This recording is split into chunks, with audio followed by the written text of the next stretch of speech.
Good evening, everybody, and welcome to our first tasting of 2025. Unfortunately, last week, as you all know, we had to cancel the live tasting because of the weather conditions. So this officially is our first tasting of 2025. So I just want to say thank you, everybody, for joining us this evening. Just dates for the diary quickly before we go into the tasting, so you know what's happening. In March, we're doing Morrison's Distillers, which is Old Perth and Magmara, the peated whisky. So there'll be 8 whiskies to choose from with some new releases and some single cask whiskies as well. So keep those dates free. In May, we're doing a very exciting one. On the 9th, we're doing the online tasting. On the 16th of May, we're doing the live tasting. This is with Glengoyne, Hamdu, As We Get It whiskies, and Isle of Skye. And I think of 4 of those whiskies, we're actually going to be tasting some chocolate. Whisky and chocolate. Mm-hmm. And then in June, with James from Bladnoch, we're going to be doing, the end of June, we're going to be doing Bladnoch whiskey, 5 whiskies from Bladnoch, and with cheese, whiskey and cheese. So in May, it's whiskey and chocolate. In June, it's whiskey and cheese. And then we've got other dates still to be finalised. So we're getting there. And obviously, we've got our Whiskey Festival. So if you haven't bought your tickets yet, buy them at a reduced rate. At the moment, they're £38 for Whisky Club members. And we're changing one of our rooms slightly in the shop. We're going to be doing it out, and we're going to be calling it the tasting room, which for 8 to 10 people maximum. And we'll be doing sort of small tastings on Saturday afternoons for limited numbers with limited whiskies with nibbles and cheese, etc. So we look forward to that when it happens. So hopefully you'll enjoy the whiskies this evening. If I can just introduce Patrick, who will be our host for the evening, speaker. Good evening, good evening. Good evening all, how are we all? Well, we're fine in Dumfries. How are you? What's the weather? All good in Glasgow. Weather's a bit miserable, but nothing new there. Better than last week, I have to say. Last week, about this time, there was a trampoline rolling down Crow Road. So. Oh, right. Yeah, I think there was a few flying about all over the place. Wild and whatever it is. I assume that everybody has a glass of number 1 in front of you, the Lochlea, our barley. And I thought, discussed this with Patrick, I thought to start the evening we'd do a little toast to the bard. I don't really get involved with burnt suppers, etc., as most of you know, but on this special occasion, I'd like to do a toast to the bard, and this was a poem sent to me by my 10-year-old granddaughter. She's the third oldest of 10 grandchildren. She's 10-year-old, and this is what she sent. It's called My Heart is in Dumfries. My heart is in Dumfries, where all body is kind. My heart is in Dumfries, where all body knows my grandparents in Karen. All body knows T.B. Watson's, the best whisky shop. I'm particularly famous there. I didn't ken them, though. I gan every chance I get. I'll travel the 4 hours, hour and hour again. So many shops and activities to do, I will never get bored. The birthplace of myself. Oh, how I love it. My family's particularly famous. Oh, how I love it. Farewell to the shops. Farewell to the family. Oh, I'll miss it. Dinna worry. I'll be back soon. Love, Anna. The bard, ladies and gentlemen. Well done, Anna. Oh, cracking start. Well, I think it's a cracking start to the evening. No, lovely. Yeah, I'm afraid I've been rather upstaged there. The rest of it's going to be markedly downhill in terms of quality of conversation from now on, I'm afraid. But I'll do my best. So the first dram that we've got this evening is up on the screen at the moment. Is our signature product.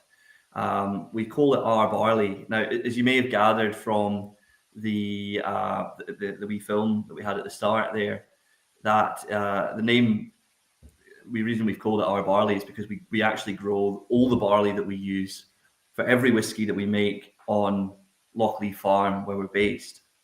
So that film was shot, I think it was last year, and it's quite funny because it took us. It was shot. It took basically the whole year to shoot it because we had to get all these different stages of the barley growing and things in the film.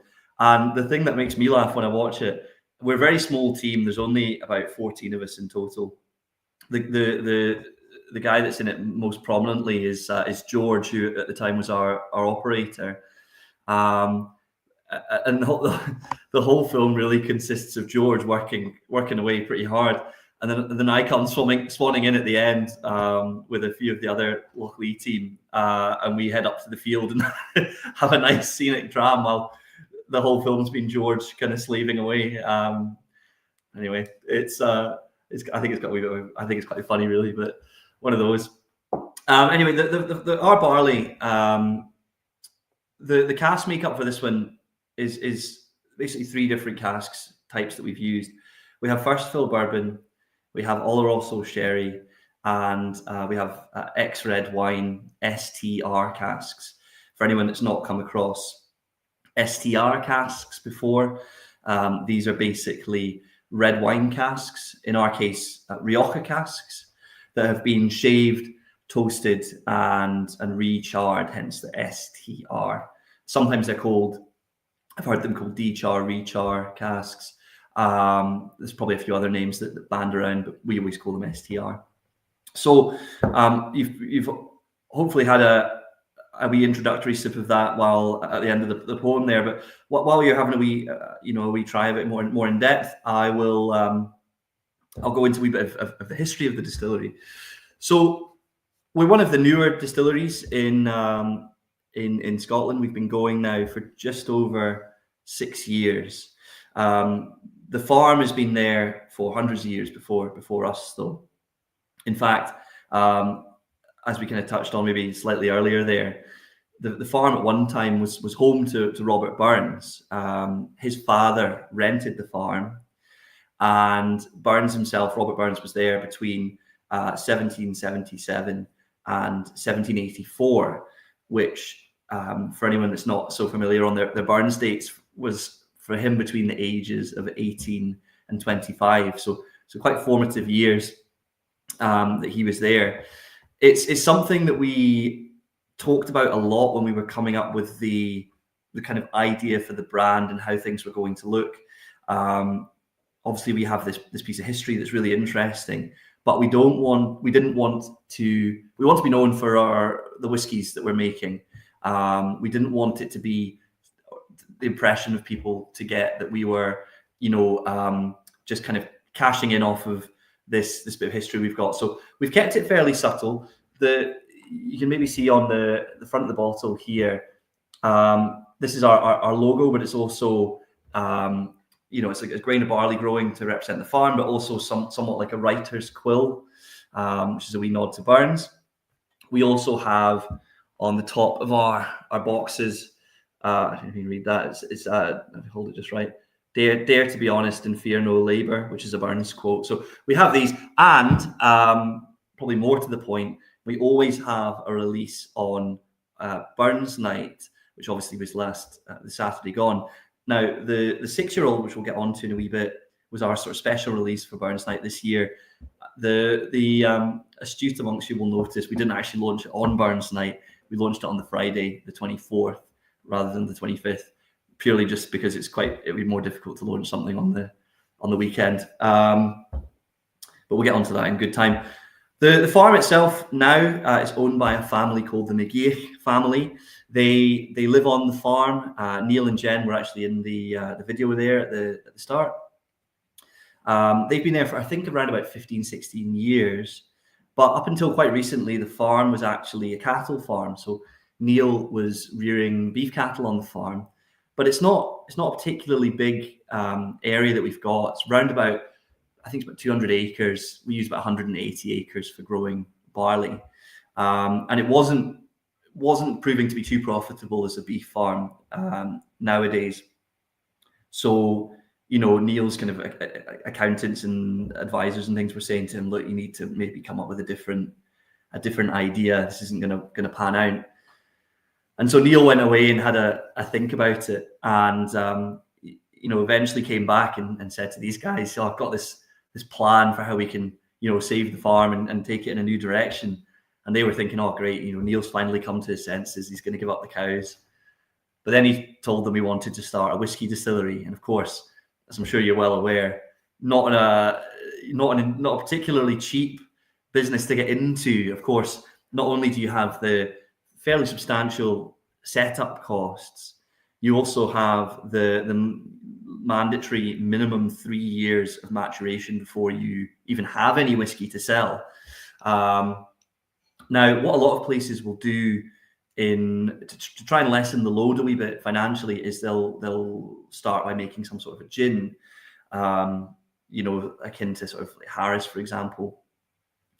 But we didn't really want to go down that road. We wanted to stick to what we know. Everyone that works for us has come to Lochlea from various different parts of the whiskey industry, and none of us really know all that much about gin. So we stuck to whiskey. Now, for the first sort of 2 years or so, 2.5 years maybe, we were literally a team of 3 people, one of whom was George, who was in that video at the start, doing all the production stuff.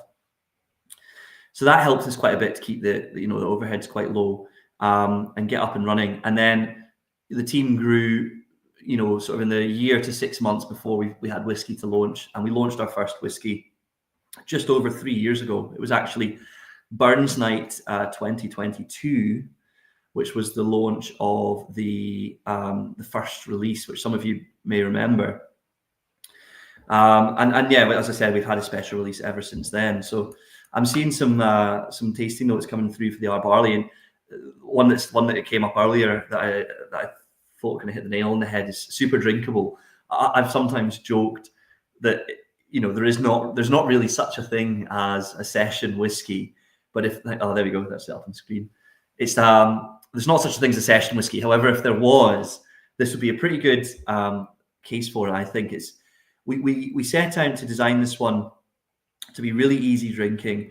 It sits pretty much in the middle of our flavor spectrum. So for Lochlea, what we're trying to achieve with in terms of flavors, you know, you might think we're a Lowland distillery. For those of you that maybe don't know where we are, we're about 40 minutes south of Glasgow, or an hour and a bit maybe north of Dumfries. We, you know, Lowland distillery, you think, right? Lowland, light and grassy. That's what it says on all the whiskey maps and things like that. But that wasn't really what we set out to do. We wanted to create a spirit that was really fruit forward. And also we wanted to have a bit of a cereal note to kind of tie it all together. Obviously, we spend a lot of time talking about the farm, about the barley. I mean, it's cold, our barley, for goodness sake. So we had to get this, as Robert quite accurately says, this sort of cereal malty character in there too, just so it ties the whole story together. And what hopefully you will find as we move through the different drams this evening is that we these kind of fruity and cereal undertones are present in pretty much all the different whiskies we have, but they just present themselves in slightly different ways.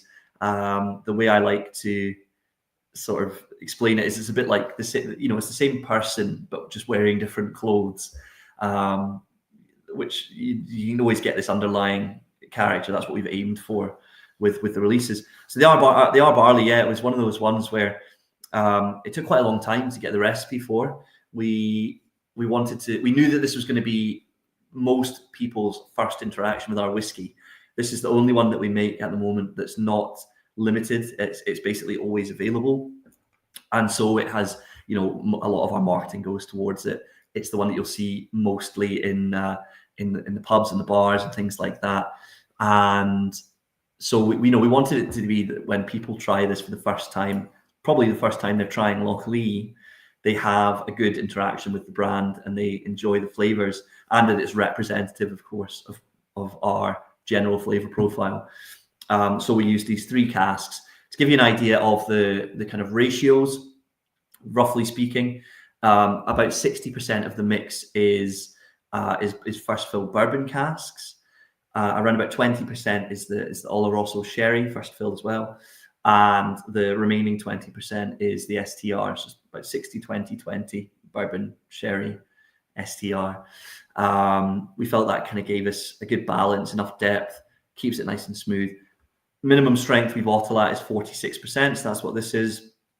And as you probably may have guessed, we don't add any colouring, we don't chill filter or anything like that, given that the way that we're set up as a distillery is, you know, this kind of farm to bottle idea. It really wouldn't make any sense to get to the very end and then start chucking in colouring and chill filtering it and things like that.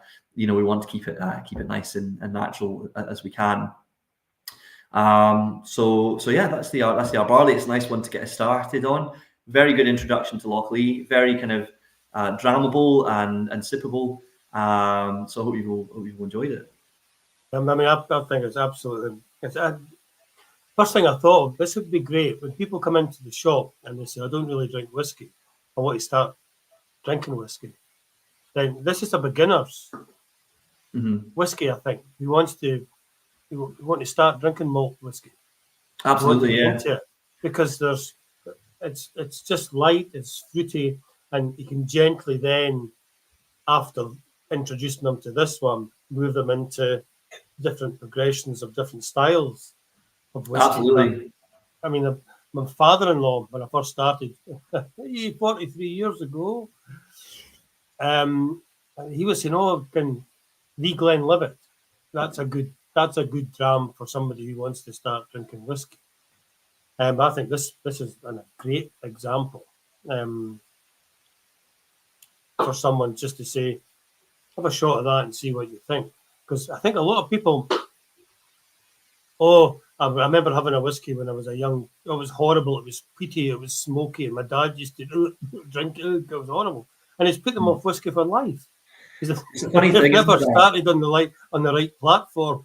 They've been chucked in at the deep end. It's a very funny thing. Yeah, it's interesting that you've had that experience. The amount of people that I speak to, not so much at tastings, because if you've come to a tasting, you probably like whiskey. But when we're doing a barrel top or something or some other kind of event, the amount of people that have just kind of started off on slightly the wrong foot.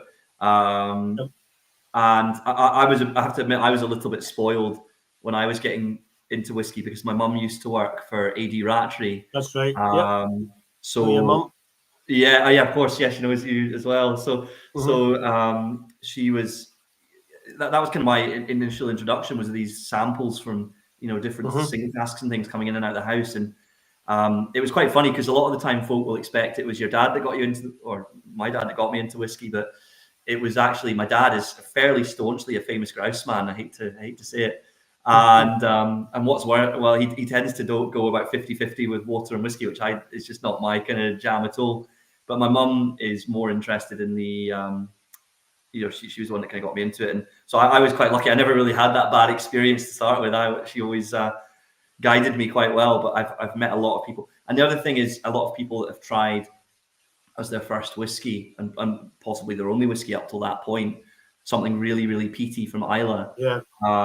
Which of course is not necessarily the best place to start. That being said, I used to do when I worked I used to work at the Clydeside Distillery, and we did the tours. And as part of the tasting, there was a peated one at the very end, and you got people that came up and they weren't really enjoying any of the whiskies, and I was thinking, oh goodness, when we get to the Islay one, that's going to just seal the deal. They're going to be put off whiskey. And then occasionally people get to that one having not really liked the unpeated stuff and be like, oh, this one's much better. I like this one much more. So it goes to show there's not really any hard and fast rules, is there? It's there's maybe rules of thumb, but not any set in stone. Well, if we all drank the same whiskey, it'd be pretty bland. The same with wine. If we all like one particular style of white wine or red wine, we'd be knackered, basically. I mean, it's all about choice and taste and flavour and pricing and strength and everything else. And you would need a lot less shelves in your shop if that were the case. Well, that's right. But I think the advantage of it's okay for the people who have bought the tasting kits because they've all got their bottles lined up. It's the diversity of colour, as well as taste. And people say whiskey is whiskey. Well, it's not, because one, it's a tasting profile, but two, look at the colour. Yeah. I mean, there's the story behind each one. Absolutely, yeah. It's one of the things that it's really nice when, I mean, it's obviously it's nice to try new drams on their own, but it's really good to have these kind of evenings where you try back to back to back, because you really get a sense under the bonnet of what the kind of spirit character is. I don't know about you, but I'm not the best at, if I try something and then 6 months later I try something else from that same distillery, my memory on what the thing that I tried before is always a bit hazy. Totally with you. We well, you and I both, Brian, are in the privileged position that we probably try maybe more whiskies than we should, which is a nice problem to have, but that doesn't help as well. But no, it's this is one of the things when you introduce people to whiskey as well. Like, I'm sure you found this, that there's such a varied, the variety of flavors that you can get in whiskey is insane. It's so much to explore.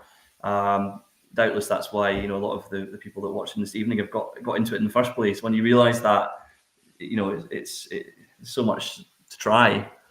So it's well, just to let you know, because we unfortunately didn't send you a copy of the price list, but the normal shelf price for this is £45, but tonight it's £40.50, so 10% discount. So if anybody wants to take advantage of it, these prices will stay until the end of February. Normally we only do them for 2 weeks, but because we've had to cancel the original tasting last week, and the other tasting is now going to be on the 21st of February, so obviously the people who come to the tasting on the 21st of February will get the discount.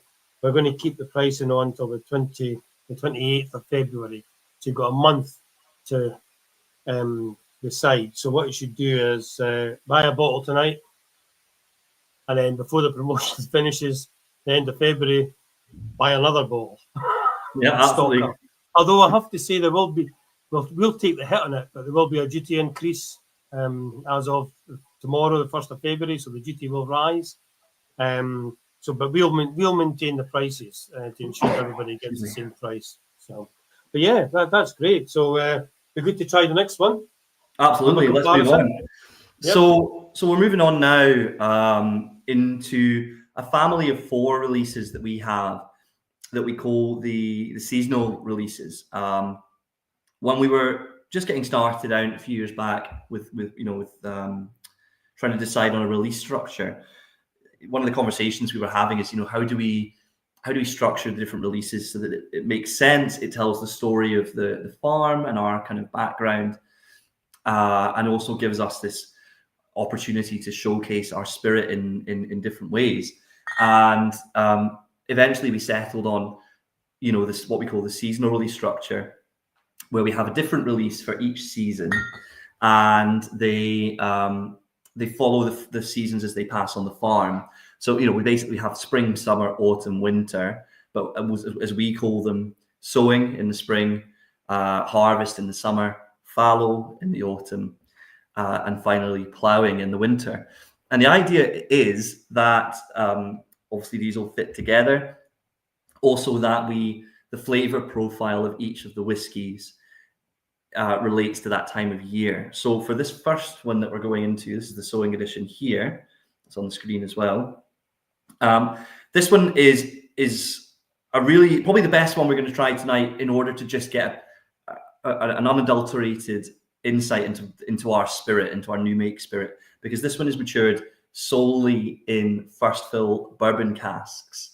Now the bourbon casks are, they give us fantastic flavors, but they're not quite as, powerful as first fill sherry, for example. So it gives you a wee bit more of an opportunity to get under the hood of the spirit and see what's going on there.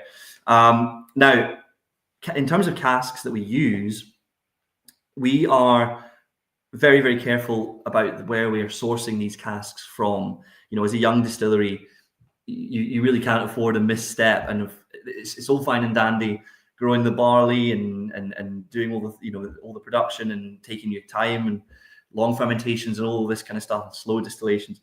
If you then ram your spirit into low quality casks, you're on a hiding to nothing. So we've been very careful with where we get our casks from. All of the bourbon casks that we use for across the range, so the ones that are in the R barley that we just tried are the same. We get them from Maker's Mark.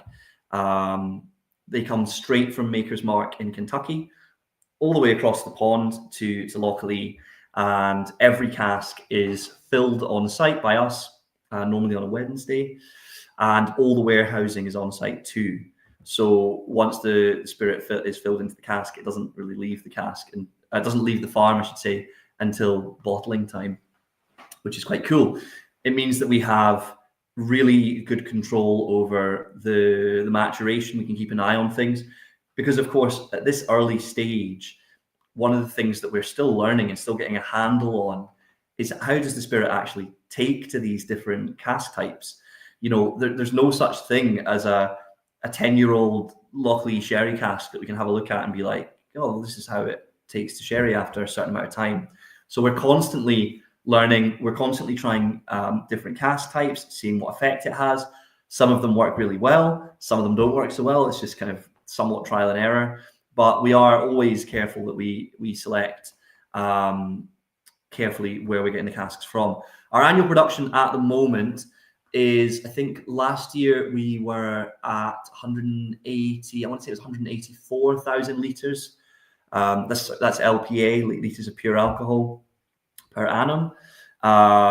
It's always around sort of 180 to 190. Darren, who's our distillery manager, literally told me about 2 weeks ago what the run was last year, and I've forgotten the number. I think he said it was 184,000. Certainly in that ballpark anyway. We to put that into perspective for anybody, I mean, that's potentially a little bit of an intangible number to put in your head. How big is that? Is that big? Is that small? that we would fill about 30 bourbon barrels a week, which are a bourbon barrel, for anyone who doesn't know, around about 190 to 200 litres, give or take.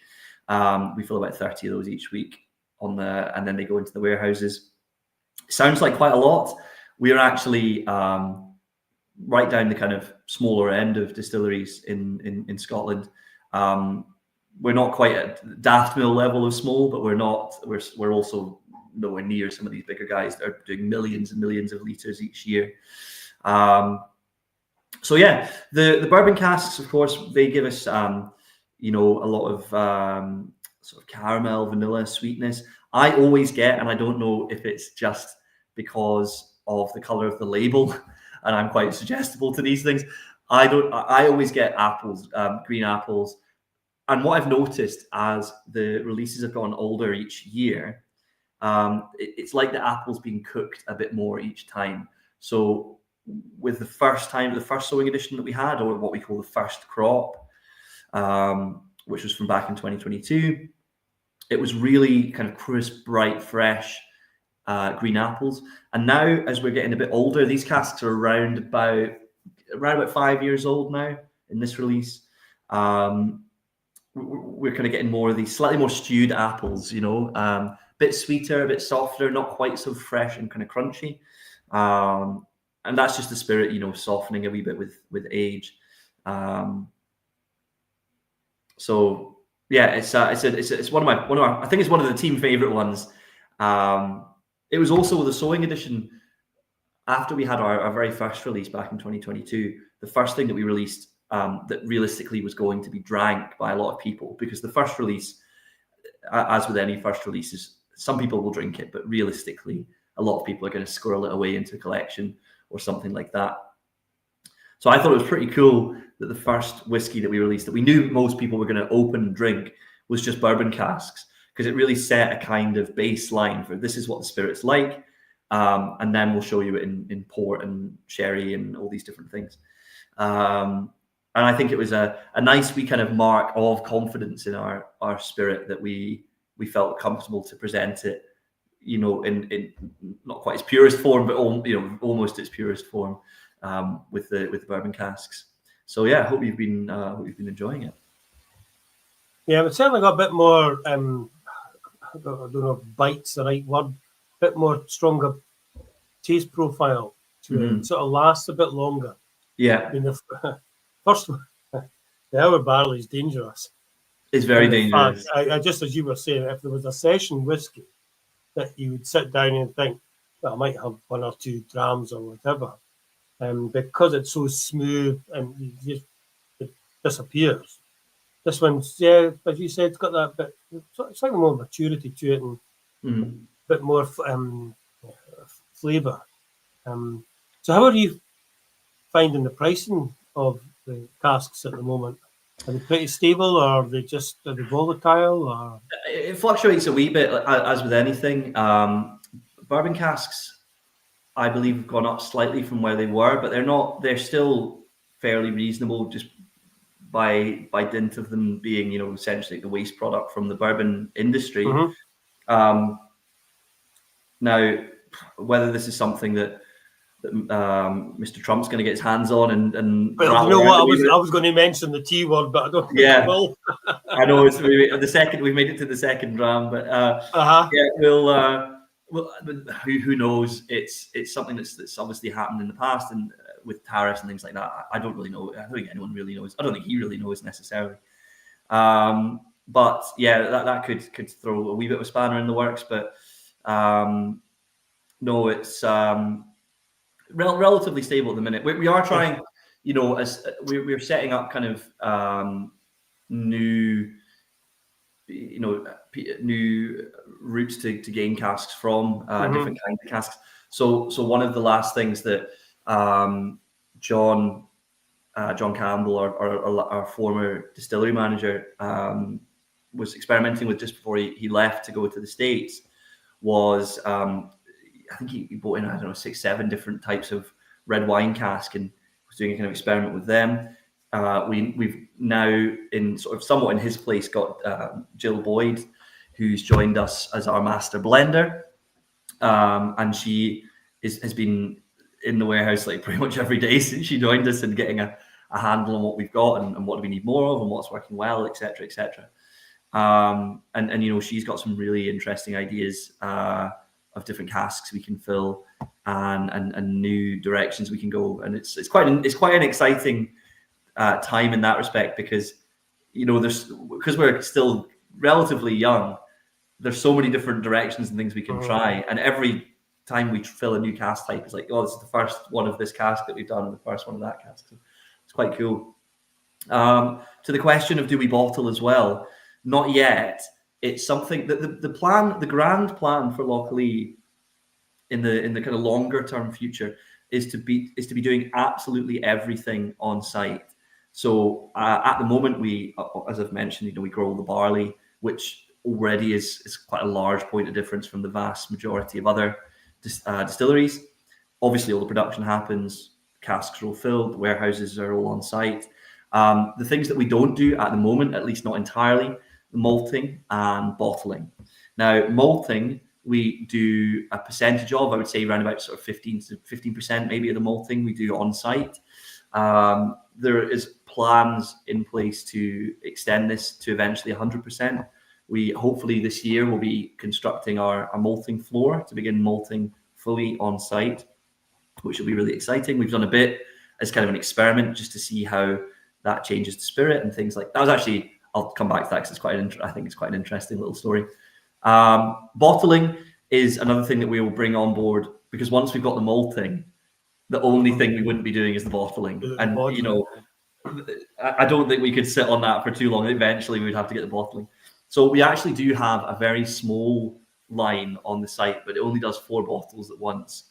So if for any, you know, if you're wanting to do a kind of release 10,000 bottles or something, it's going to take us a wee while with the 4 filler. But in the similar vein to the maltings that we've done, this gives us a chance to just see what problems we run into on this small line. There's a whole load of, as I'm sure you can imagine, health and safety, food standards, critical control points, blah, blah, blah, blah, blah, stuff that you need to get your head around. And it's probably better to get our head around this now rather than when we've bought some, you know, for us, massive line, and then we realize, oh, we haven't put the right thing in, or this isn't right. Because, you know, we don't have any experience with bottling, so we're learning as we go. But yes, certainly in the future, we'd like to be bottling.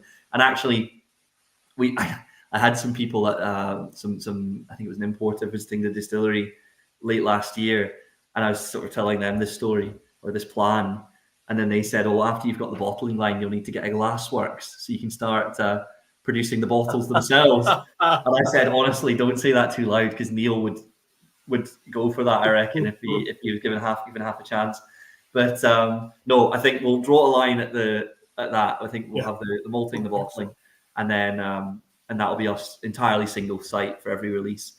The reason I wanted to circle back just briefly to malting, we when we first did it, when was that? 2 years ago now. We did our first maltings. Or was it 2 or 3 years ago? No, 2 years ago.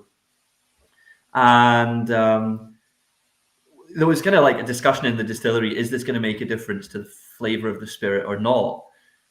Doing the maltings ourselves, given the fact that also that we didn't really have any of the proper tools for this. You know, we literally had some snow shovels that we bought off Amazon. We had, you know, a thing for measuring the moisture content, and that was about it. We kind of eyeballed it and hoped for the best. And we knew we weren't going to get the best yield out of this malt, but we want, you know, because we don't have all the tools the big guys have. But it was just interesting to see what happened, and would it change the character of the spirit. I was of the opinion that by the time it's been distilled twice, any small point of difference that had existed up to that point would be, you know, unrecognizable. I was pretty dead wrong on that. It actually was really interesting, the difference in the new make spirit between the floor malted stuff that we'd done and the stuff we get from our normal maltsters, who are just down at Pink Heatland, just south of Edinburgh. It was a bit more musty. It was a bit more robust. Not, you know, it wasn't like it still had the Lochlea kind of character to it, but it was noticeably different. So again, that's something we're going to have to kind of work around when we do start malting, because we don't really want our spirit style to change dramatically now. I was going to say that would change the character of your exactly. So there's ways. Exactly. There's ways we can get around that just in the production side, so that we can maintain the spirit character. But I just was surprised that it actually did make a difference. So it goes to show you, it's hard to predict these things sometimes. Yeah, I don't think you would notice until they actually, like you said, you would have them side by side. Yeah. So then you can have the comparison to try the new make spirit and just say, well, is there a difference? Yeah, well, this was it. So it was really interesting. I mean, the whole process was really interesting if you go, I'm sure if you go back through our Instagram, there'll be shots and video and stuff of us doing all this stuff if anyone's interested. But it was really interesting just to see it all put into practice, because I've heard about how malting happens 100 times, and I know the kind of theory, but to actually be there with the shovel, doing it all and watching them all, it's quite physical. Yeah, crikey. I know. Yeah. Well, do you know what the funny thing was? The first year we did it, everyone was like dead keen to help out, because it was like this kind of novel new thing we were doing, and we all wanted to have a shot, and everyone was like crowding around and waiting for the malt to get spread out and stuff like that. The second year we did it, there was a noticeable shift where everyone realized that actually after the first kind of 20 minutes, it loses its sheen quite quickly. So we recruited a couple of willing volunteers from the pot still in Glasgow, who came down to have their kind of large, sort of larger guys that had a good bit of kind of strength behind them, that came down, and they found the same thing. We were all suspiciously busy that week all of a sudden, but it really was quite physical. We tried attaching actually a kind of rake to the back of a quad bike, and then going over it with that, but it did not work at all. So it was back to the shovels. So that was the end of that. That was a very good second one, though. Great. Should we move on to number 3? Yeah, please do. Yep. Oh, before we do, actually, the seasonals. Do you want to go through the price of the seasonals, Brian? Yeah, well, as everybody said, there's £51.50. In fact, the next 4 are all on the shelf at £51.50, the recommended retail, and we're doing them at £46.35. Again, it's a 10% discount up to the end of the month. So hopefully, if there's an incentive, that will be the incentive. Although the duty rate is going up, we're going to keep the prices the same. I don't think if people are aware that the duty is going up in all products, particularly wine. And the way it's done is the stronger the wine, the higher the duty. So in some instances, on the wine at 15% by volume, let's call it an Amarone. The time that the duty goes up, the profit goes up, the VAT on top of that, they're talking of a wine going up about 50 to 70 pence a bottle. Only because the duty, nothing else. Yeah. And then, of course, the spirits industry, likes of yourself, you're going to have to pay the higher duty when you take out a bond. Yeah. Which then gets passed on. Then we have to add on our margin. Then we have to add the VAT onto that.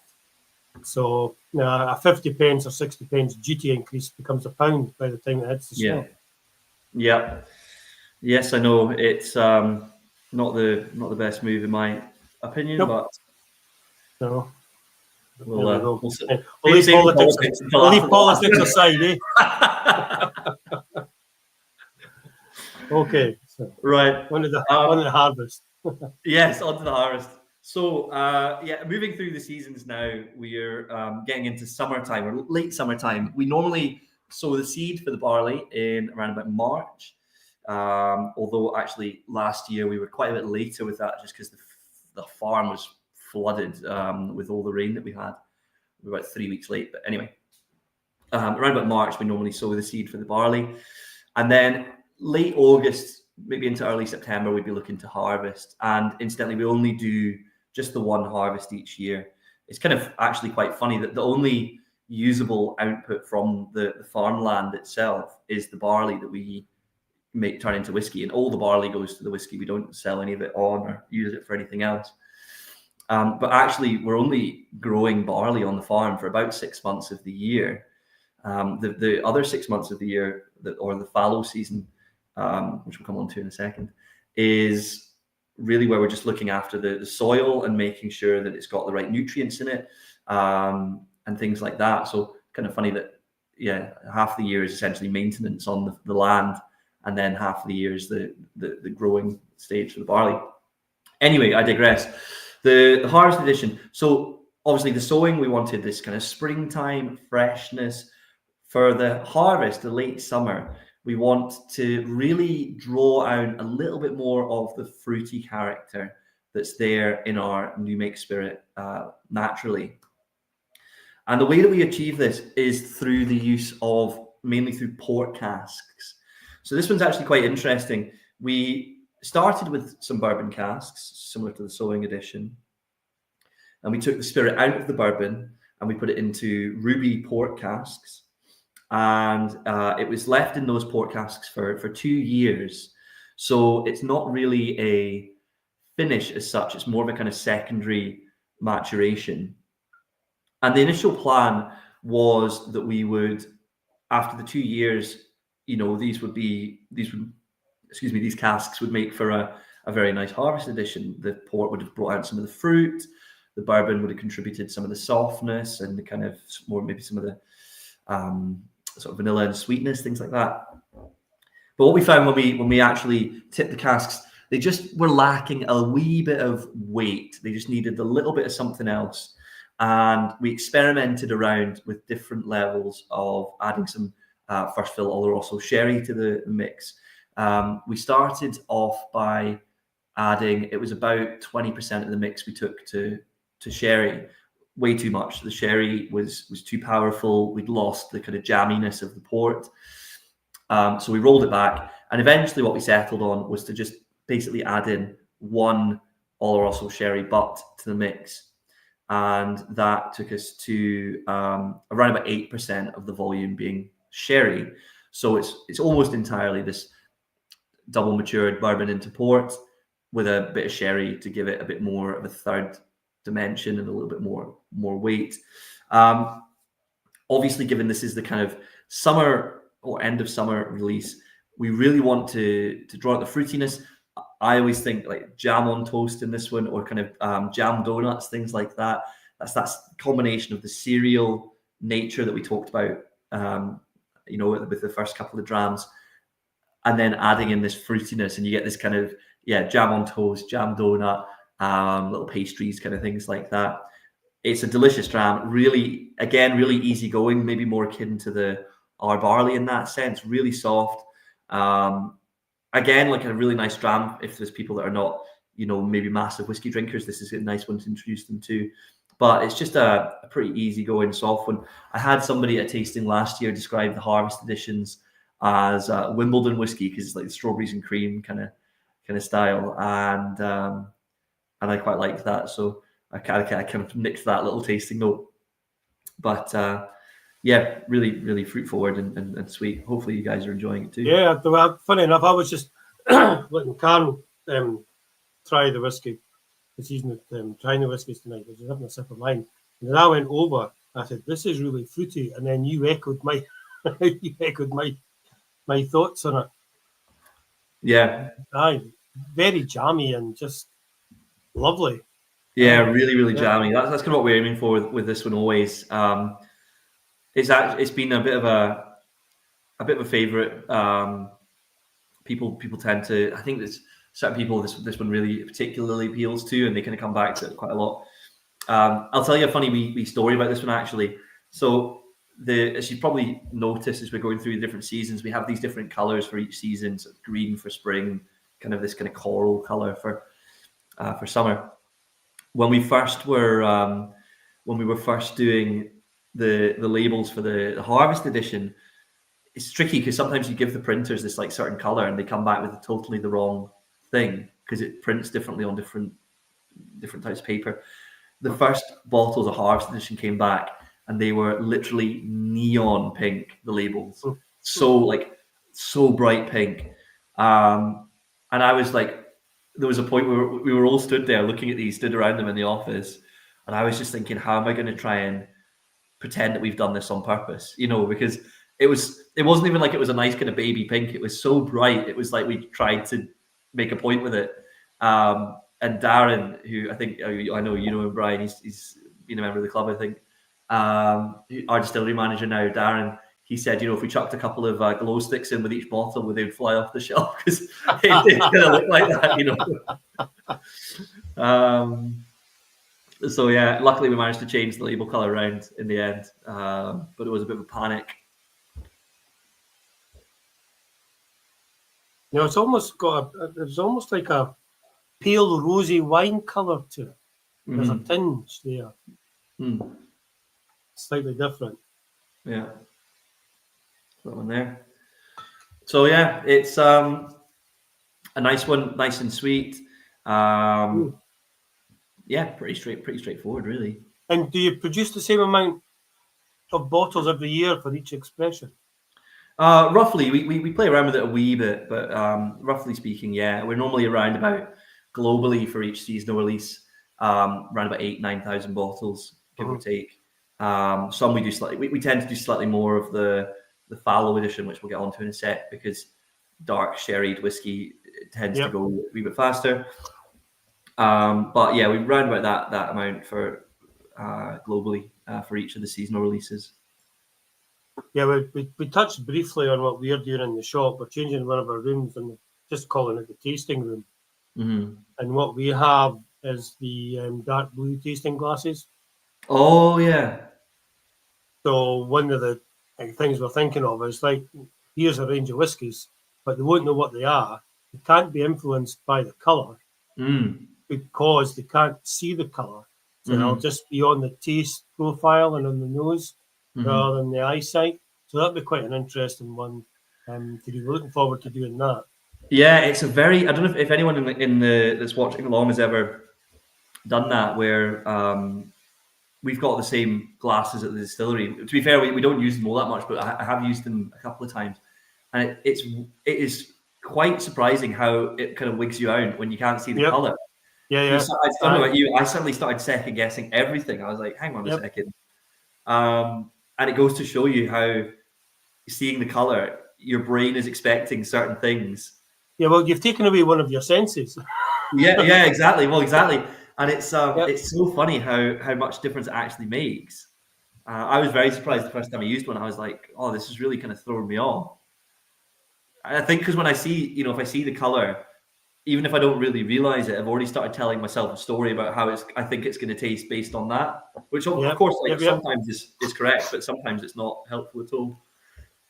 Yeah, I know it's just things that we're playing about with just to try and make things a bit different, a bit more fun, and that's one of the things we're thinking of doing. But yeah, well, that was a lovely jam as well. No, it goes down very smoothly. Jammy fruitiness of that one, I have to say. Yeah, I've seen a lot of the comments like jam, sweet jams, jam toasty. Yeah, I've got a sweet tooth, so. I didn't realize that it was.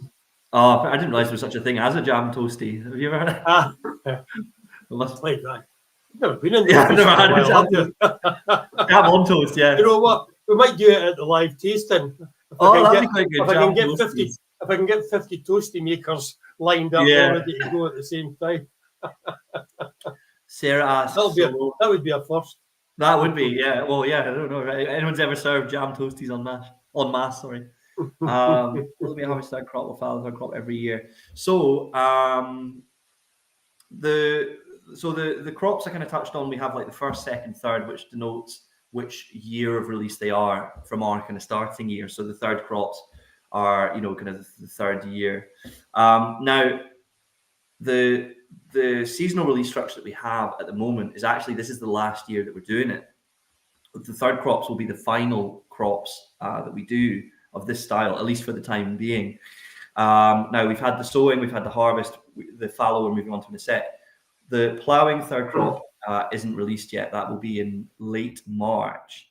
And that will then be the final seasonal release. After that point, late summer this year, we'll be kind of zhuzhing up the range a wee bit and changing the way we work things a wee bit. So if you do like these seasonal releases, and there's anyone that you're particularly fond of, there's your warning. They're going to be discontinued later this year, just so that we can move on to a kind of new, slightly new angle.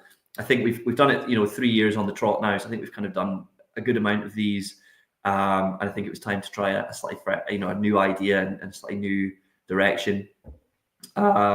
So if you are a big fan of the harvest or the sowing or any of the seasonal releases that we try, yeah, they're not going to be around forever. So enjoy them while they're here. Now moving on to the next, if we may.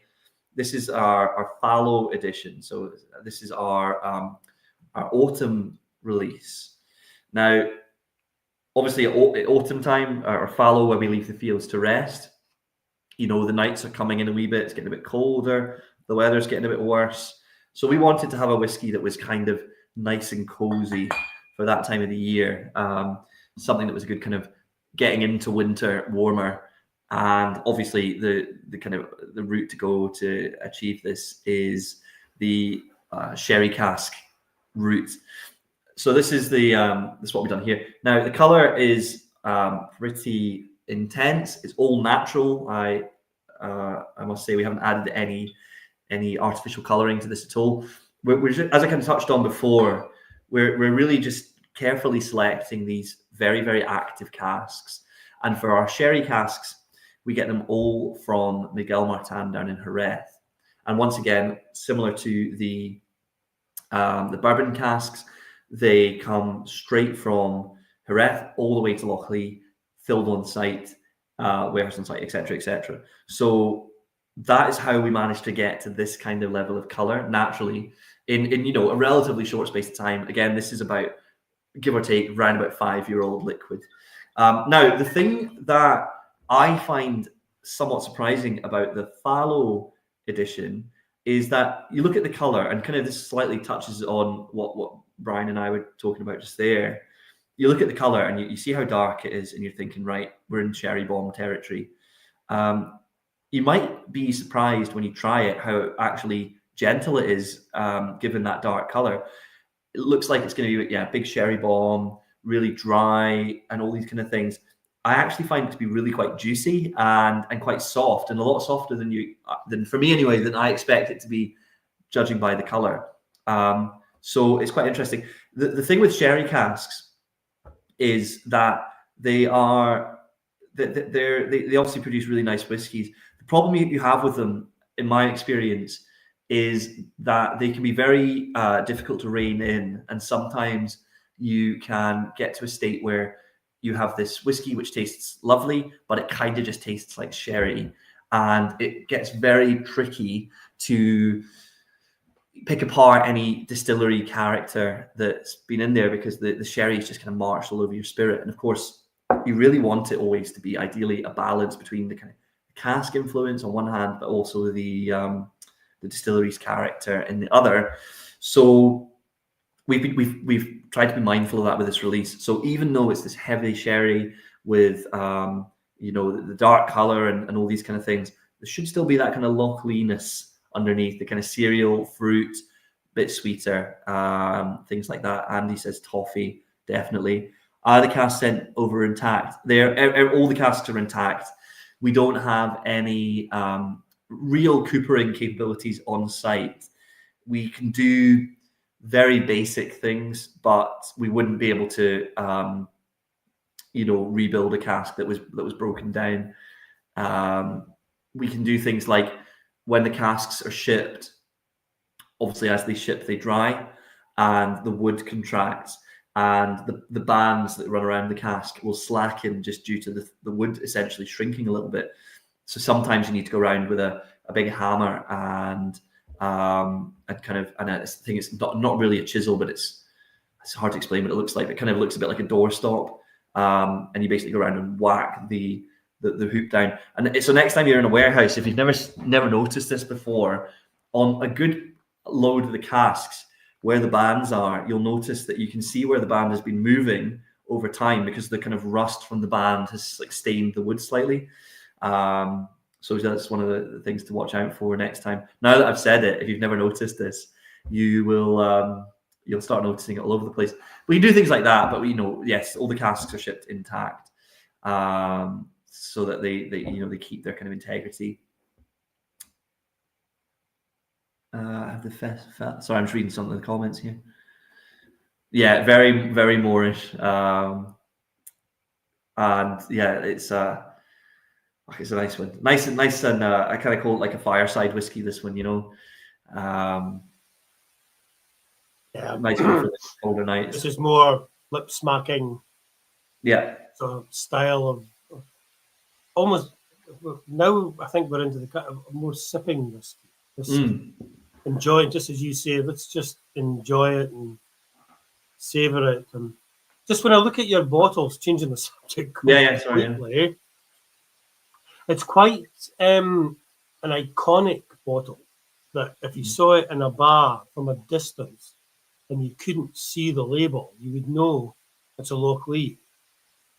It's very similar, I think, because Tam Dew with their new packaging a couple of years ago, very distinctive bottle. It stands out like a sore thumb. Yeah. So who designed the bottle? So it was, unfortunately, I can't take any credit for this because it was all done before I arrived at the. Well, you could lie, of course. I mean, well, that's true. So it was actually me. No, I think I wouldn't have done anywhere near such a good job. It was a combination of the team that was at Lochlea at the time and a company called I want to get this right. Contagious. I always get the name slightly wrong. Who helped us with the bottle design? So the grooves on the side of the bottles, you can see them on the picture there as well. Hold them up here. These grooves here, a kind of somewhat common misconception about Lochlea is people think these are meant to look like barley growing. It's kind of hard to catch the light just the right way. But really, if we wanted that, we would have done them the other way up because the barley looks more like that when it's growing.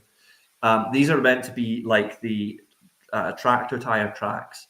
So if you ever see an aerial shot of the distillery or anything like that, or even if you ever are at the distillery, you'll notice these snaking tractor tire tracks all over the place. And so that's what we've kind of marked into the side of the bottles. The square shape is it kind of serves a couple of purposes. Obviously, as you kind of touched on, Brian, it's quite a distinctive shape and a bit different to the normal sort of tall round. The other good thing about the bottles is that when you ship them, because they're square, they have outer cartons, of course, but they essentially fit together in such a way that there's no gaps. There's just a small amount of air around the tops. The downside of the square bottles is, and we didn't realize this is when one of these examples where design meets practicality. When we were first setting out to get these labeled, the square bottles present their own problems because they have a front and a back, whereas a round bottle doesn't really have the same issue. So for the first few releases, they were all actually labeled by hand because there wasn't a machine at the bottlers that we use that could label the bottles accurately enough. That we've kind of managed to sort that out over time, but it's one of those where we were dead chuffed with our bottle, thinking, oh, it looks really smart, and then we went to the bottlers and they were like, this is going to be an absolute nightmare. Of course, and the other problem is it doesn't roll on a production line, so there was a kind of a slew of problems to solve there. But it's one of the things that you just have to kind of work around. The other thing is that sometimes people think, it's quite interesting, I think, sometimes people think that these are 50 CLs because they're quite neat. They're 70 CLs. I thought the same thing when I first saw the bottle when I started working for Lochlea. I thought, oh goodness, we're doing 50 CLs. Like, it annoys me a wee bit when people. I understand it when it's something that's like very, very limited, like a really small cask, and you want to get as many bottles as you can so that as many people can try it. But it annoys me a wee bit when people use 50s for just general use. And but it's just that it's just quite a neat package, and there's actually there's very little glass on the bottom. If you look, some distilleries will have big kind of glass chunks on the bottom that make them look taller as well. So we haven't really got that. They are 70 CL bottles, I can confirm. I've tested it extensively myself. There's definitely 28 grams in a bottle. But they actually look like mini decanters. That was part of, well, Lochlea is an interesting little what would you call it? Kind of amalgamation of tradition and modernity in a weird sort of sense. So that was to be reflected slightly in the packaging, because the decanter obviously is like kind of quintessential when you think of when somebody thinks of Scotch whiskey, they probably think of it in like a decanter or in a kind of cup, crystal rocks glass style. Mm-hmm. So we wanted to have that there, but the actual packaging itself on the whole is quite relatively modern. We've got bright colors. We don't have sort of signatures everywhere and all this kind of stuff. It's quite kind of somewhat minimalist. And that kind of tradition versus modernity goes all the way through. Obviously, the fact that we're based on a farm and the whiskey's made of, barley from the farm is like taking whiskey back to its very original roots. But then, some of the way we approach like the regionality, for example, and kind of slightly disregarding the typical Lowland style and doing something that's more what we want to do, that's maybe speaks to the modernity bit. On the flip side, the distillery is entirely manual. We don't have anything automatic at all. Everything's done by hand. So that's kind of like old fashioned. So we have this kind of weird like interplay. But then the design, if you've seen some pictures of the distillery, it's kind of big glass front in there and things like that. So it's quite a balance of like old and new. And I think the packaging kind of reflects that quite nicely. Yeah, no, it's very good. As I say, very iconic and different as well. Well, it's do you know what it is? You've got a range. It's quite good when you've got a range on the shelf of like ones and they're lined up there like wee soldiers, and then you've got the traditional tall round bottles next to them. It does stick out. Yeah, it's one of those things. As a young brand, in particular, you need to give people a reason to pick up your bottle, and having a nice packaging is if you if you don't get that right, you're really off on the wrong foot. And the other thing is, though it slightly winds me up, Instagram is like such a massive thing now for promoting pretty much anything that you're doing.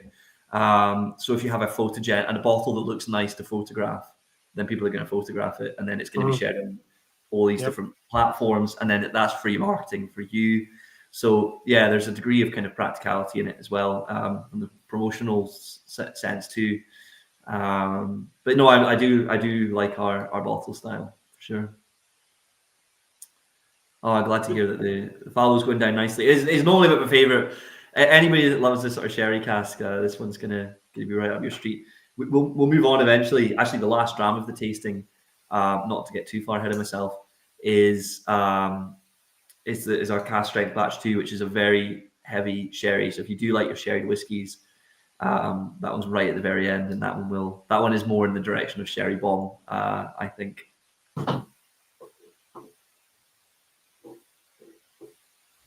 Should we move on to the ploughing? Yep, absolutely. This is the second crop. This is the second crop, yeah, absolutely. So we haven't had the third release yet. That'll be late March is the plan at the moment. Now this one is a bit of an oddball for us. We had this kind of the conversation running from when I joined, which was about just over 3 years ago now, about do we do a peated expression? Do we do something like like sort of like what Balvenie does, where we have a few weeks of production or a month or whatever, where we make a peated spirit as opposed to our normal unpeated style. Excuse me. And to be honest with you, I was actually quite up for this because I was like, I quite like a wee bit of peat every now and then. I thought it'd be quite cool. The problem was we didn't have any peat on the farm, so that was already a bit of an issue because peat's not particularly prevalent in the Lowlands anyway, and we don't have any within the Lochlea land, so that kind of doesn't help us when our kind of MO is to make the whiskey from the stuff that we have on the farm. John then joined us from John Campbell, who was our former distillery manager. If anyone's not familiar with his work, he used to be the distillery manager at Lowland, and he was there for a good number of years. He joined us, and I was thinking, oh, happy days. John from Lowland, there's no way this man is not going to want to do a peated whiskey. So we kind of had left it like, we'll see what John thinks when he gets here about this debate. And then John joined us, and the topic came up: would we do a peated release? And John basically immediately said, "No, we're not doing it." I think having just come from Lefroy to us, he'd kind of had his fill of peat for the time being, and also I think there's an element of it that as a younger brand, we're still building our name, of course, and people are still learning what Lochlea's style is and what we're kind of about. And I think if you start producing all different kinds of spirit style, it slightly muddies the identity of your spirit. What is your kind of home style if you have 2 or 3 different styles? So we thought, no, we won't do that. We'll stick to our one kind of spirit that we make. It's unpeated, fruit forward, cereal note.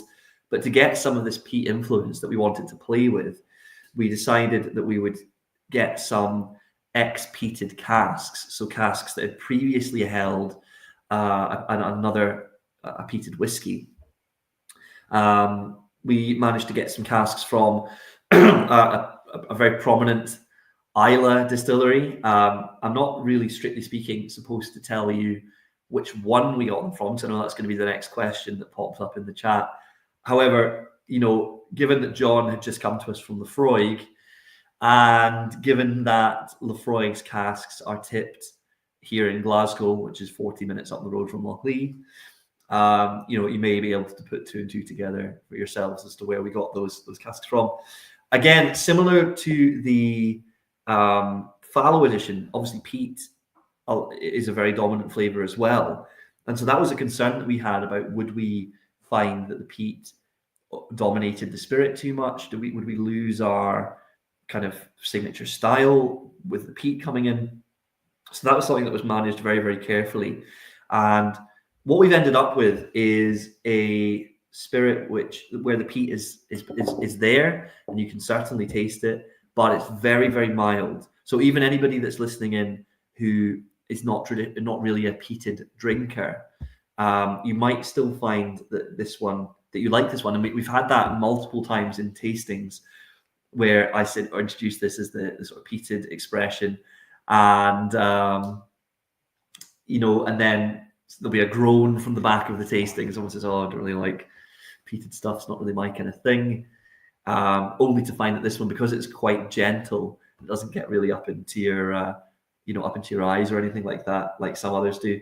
It sort of sits more at the back. I find it sits kind of at the back of the palate and just kind of smolders away gently, but you still get the fruit. So I always get kind of pear in this one, fresh pear, things like that, teamed with the smoke, and it comes through really nicely. I see that Robert's grassed us in, seeing as he's not an employee of Lochlea. He can probably tell you information that I'm not really, strictly speaking, supposed to, but that's all good. So as Sarah's saying, that's kind of what we were aiming for. Is this: we wanted the peat influence, but we didn't want it to be to kind of get in the way of our spirit character as it is. And we actually, to start with, we filled a mixture of, we had some barrels, 190-ish litres, and we had some quarter casks. And we all thought that the quarter casks would give us much more peat flavour. And the idea was we had the quarter casks and we had the barrels, and we would balance the two to get the right amount of peat that we wanted. But what we found, which surprised all of us, I think, was that the quarter casks actually give us less peat than the barrels. And normally, the smaller the cask, the more influence you're going to get from the wood, because as a percentage, more of your liquid is in contact with the cask at any one time. So we thought that would be the case with the quarter casks. However, we found it to be the opposite. The working hypothesis is that the quarter casks are only really used as a finish from their previous owners, and the barrels are used to mature 10-year-old whiskey. So that's why we got more of the peat influence from the barrels, because they've had more time with the peated whiskey inside of them. Incidentally, if you're wondering why the colour on this one is so pale, especially, it's quite a jump from the fallow to the ploughing. That's because these are not first fill casks. These have come obviously, as I mentioned, from another distillery, and so we weren't going to get as much color back from these. But that's fine because that's not really what we were using them for. We wanted to get the peat, and this was a nice way to work around the kind of problems that we had with producing a peated spirit, but while also keeping our own character at the forefront. So we're very happy with how it turned out. And it's a nice little point of difference from the rest of the range to have something peated. Or I never really know, maybe Brian, maybe you can weigh in on this. I never really know whether to introduce this as peated or not, because technically it's not peated, but to describe the flavour, you would say it's peated. I'm on the same level as Willis. I've got many pals, but Pete's no one of them. Well, I've got 2 pals, but Pete's no one of them. But there is certain whiskies that I do like that has a hint of peat without being there in the forefront. It's always in the background. Yeah. And this is it's a teaser, basically. Yes, Yeah. there is some peat there. I mean, I don't know if there's. Can you say what the ppm in that is? Probably. Yeah, we actually got it tested. 10 or something. Or so you'll be surprised. I will caveat this a wee bit. The ppm of the liquid when we tested it was, I think it was 1.5, really low. The reason though being, I believe that when distilleries talk about ppm, they're talking about it with barley. Yeah, not the final liquid. Yeah. And we obviously don't have any. Well, if you were to measure the ppm of the barley, it would be 0 because we don't use peat. So it's a measurement that's taken at a different point to when. So it's kind of an irrelevant measurement to compare. That's right. There's no standard. There's no standard sort of law as when you do ppm. Is it before or after? No, this is it. So I always kind of caveat that it's the same scale but measured at different times, which makes the comparison largely irrelevant. But we did it just out of a general interest to see what it was at. But I would guess higher than, well, I would certainly guess higher than 1.5 if I was guessing it. But that was measured from the final spirit rather than the barley at the start. You're not going too far off the Lowland style of spirit, though. No, this is it. Even though there's a bit of peat, you're not just flipping it and going, well, this is Lowland, but it's a 50 ppm Lowland. Yeah, exactly. What's the point of being a Lowland? Yeah, it's a nice wee introduction to peat for people that. Yep. Yeah, it's and I'm like you to an extent where I do like peat, but I'm not a massive, just personally, not the biggest fan of whiskies where they're like kind of peat to the exclusion of everything else. That isn't really my taste. I like it when there's the peat element, but it's balanced with other flavors. That's when I think it works really nicely. And so that's kind of what we've ended up with within this one. I suppose it's the same. I'm sure Karen will agree with me. She doesn't agree often with me, but with sherry, Karen thinks whiskies that have been matured in sherry for a great length of time are over sherried and they're just killing the basic spirit at the back, because all you're getting is that sweetness and overpowering flavour of Christmas pudding and raisins and sultanas, but where's the base spirit? Whereas I personally would think, oh, that's great, that's fantastic. Yeah. Well, it depends what you're after, doesn't it, really? But I think that can be the danger with heavily sherry. Not that they don't taste lovely. I think they taste really nice, but it can just it's one of those kind of flavors that can over dominate a wee bit on occasion. So we try to keep it reined in. Which, to be honest with you, when you've got very active first fill sherry casks, is easier said than done. For any of the stuff that we are maturing from much longer term. So believe it or not, we actually have casks in the warehouse at Lochlea where we kind of like, these are going to be in the 30-year-old, you have to think so far ahead. It's crazy. But we would typically be using more refill casks for that, because while for the fallow, for example, these sherry casks are lovely at kind of five-ish years old. if they were like 30, 40 years old, it's going to be just way too much. It's So just dark. yeah. So we take a wee bit of the enthusiasm out of them, Yeah. and then we refill them so that they're a bit more settled and they stand up more politely to longer term aging. Yeah. Yep. Yeah, A that good was Cecil. introduction to peat. Yeah, I love the introduction to peat. Yeah.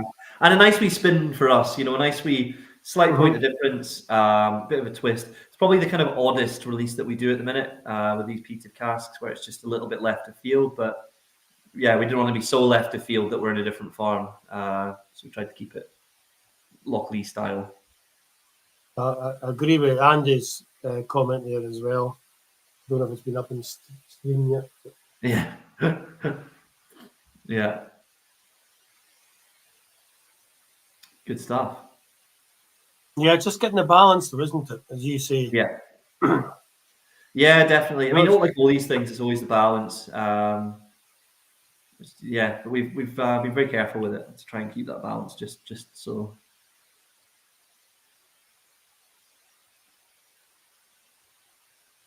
Maybe rinse my glass out with water before the next. Yeah, that's always the problem with peated stuff, isn't it?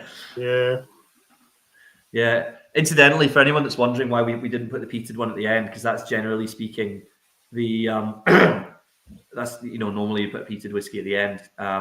For our lineup, given that we're about to move into some of the more the juicy end of the ABV spectrum, I wanted to keep it with its sort of siblings in the seasonal releases, and it's such a light peat that it doesn't really linger too much in the mouth anyway. So Yeah.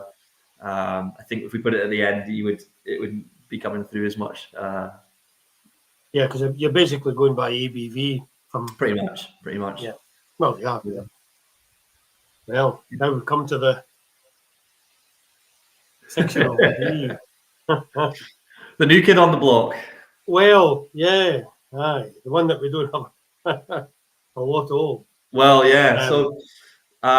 This is. I mean, doubtless a lot of people watching. If you follow the kind of whiskey ins and outs, this one will have come across your news feed in the last week. It was exactly a week ago that we launched it. In fact, which is the 6-year-old. Now, this bottle that I've got is already pretty battle hardened, I'm afraid. That wasn't all me, by the way. That was sample bottle. But that looks a bit suspicious. It only came out a week ago. So a very limited release. We, as I mentioned at the top of the tasting, we have one release each year that we do around Barnes Night, which is one of the more special releases for that year. And for this year, we decided to follow up last year's 5-year-old. So we did a 5-year-old on the 25th of January last year. And that was really a celebration of the fact that we'd made it to 5 years old, really, or as I like to say, half a decade, because I think it sounds a little bit more esteemed. But yeah, we wanted to do something a bit special just to mark the occasion. And so we selected 5 casks from the warehouse very carefully, and these became the 5-year-old. And it actually got a very warm reception, and the bottles were sold out pretty much everywhere almost immediately. So it would have been a bit, it'd been foolish not to have followed it up with predictably a 6-year-old, which is this one here.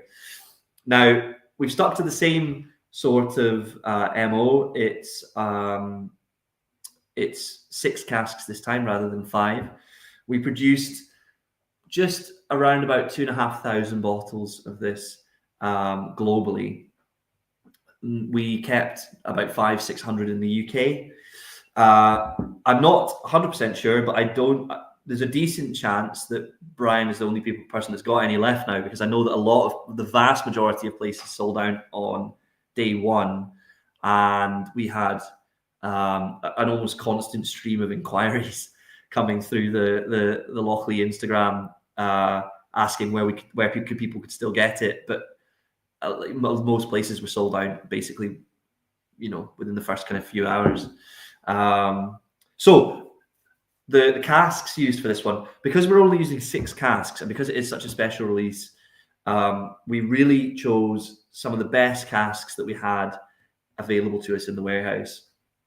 So we've chosen an equal split of bourbon and sherry, 3 first fill bourbon barrels, 3 first fill sherry casks as well, and that gave us the sort of 2,500 bottles. Bottled at slightly higher ABV of 50%, so it gives it a little bit more weight and a little bit more kind of oiliness in the mouth, I find, with these slightly higher ABVs. So yeah, it's a pretty special one.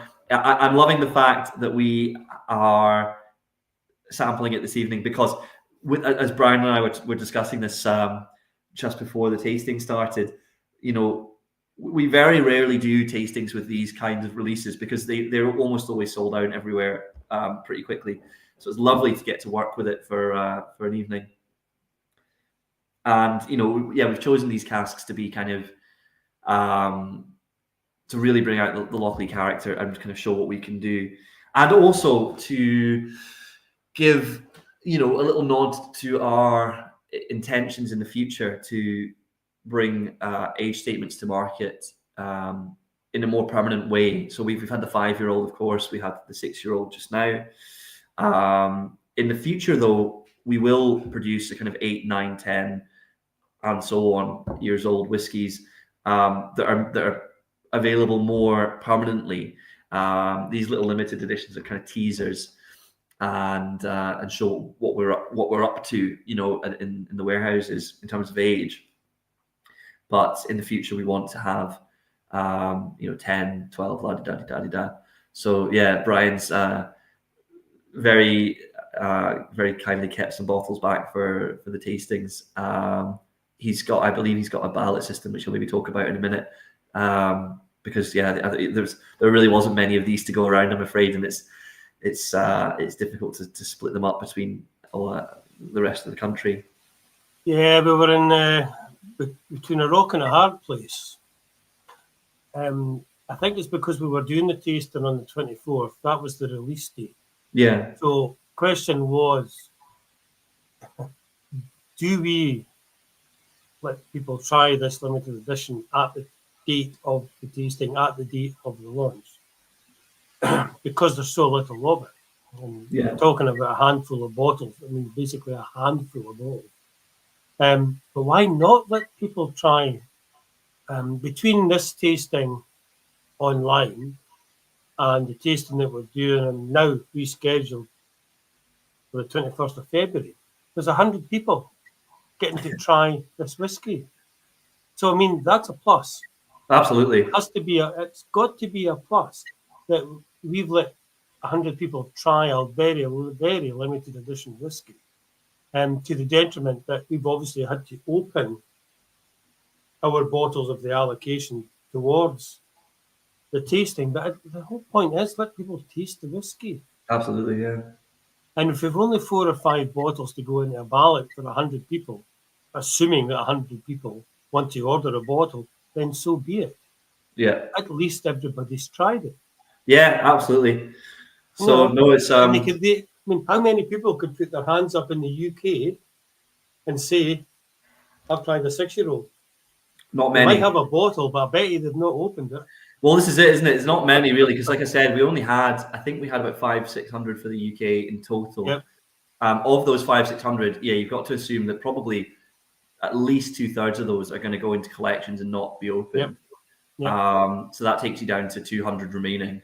So there's a decent chance that between these two tastings, that's probably half the people in the UK that have had the chance to try it.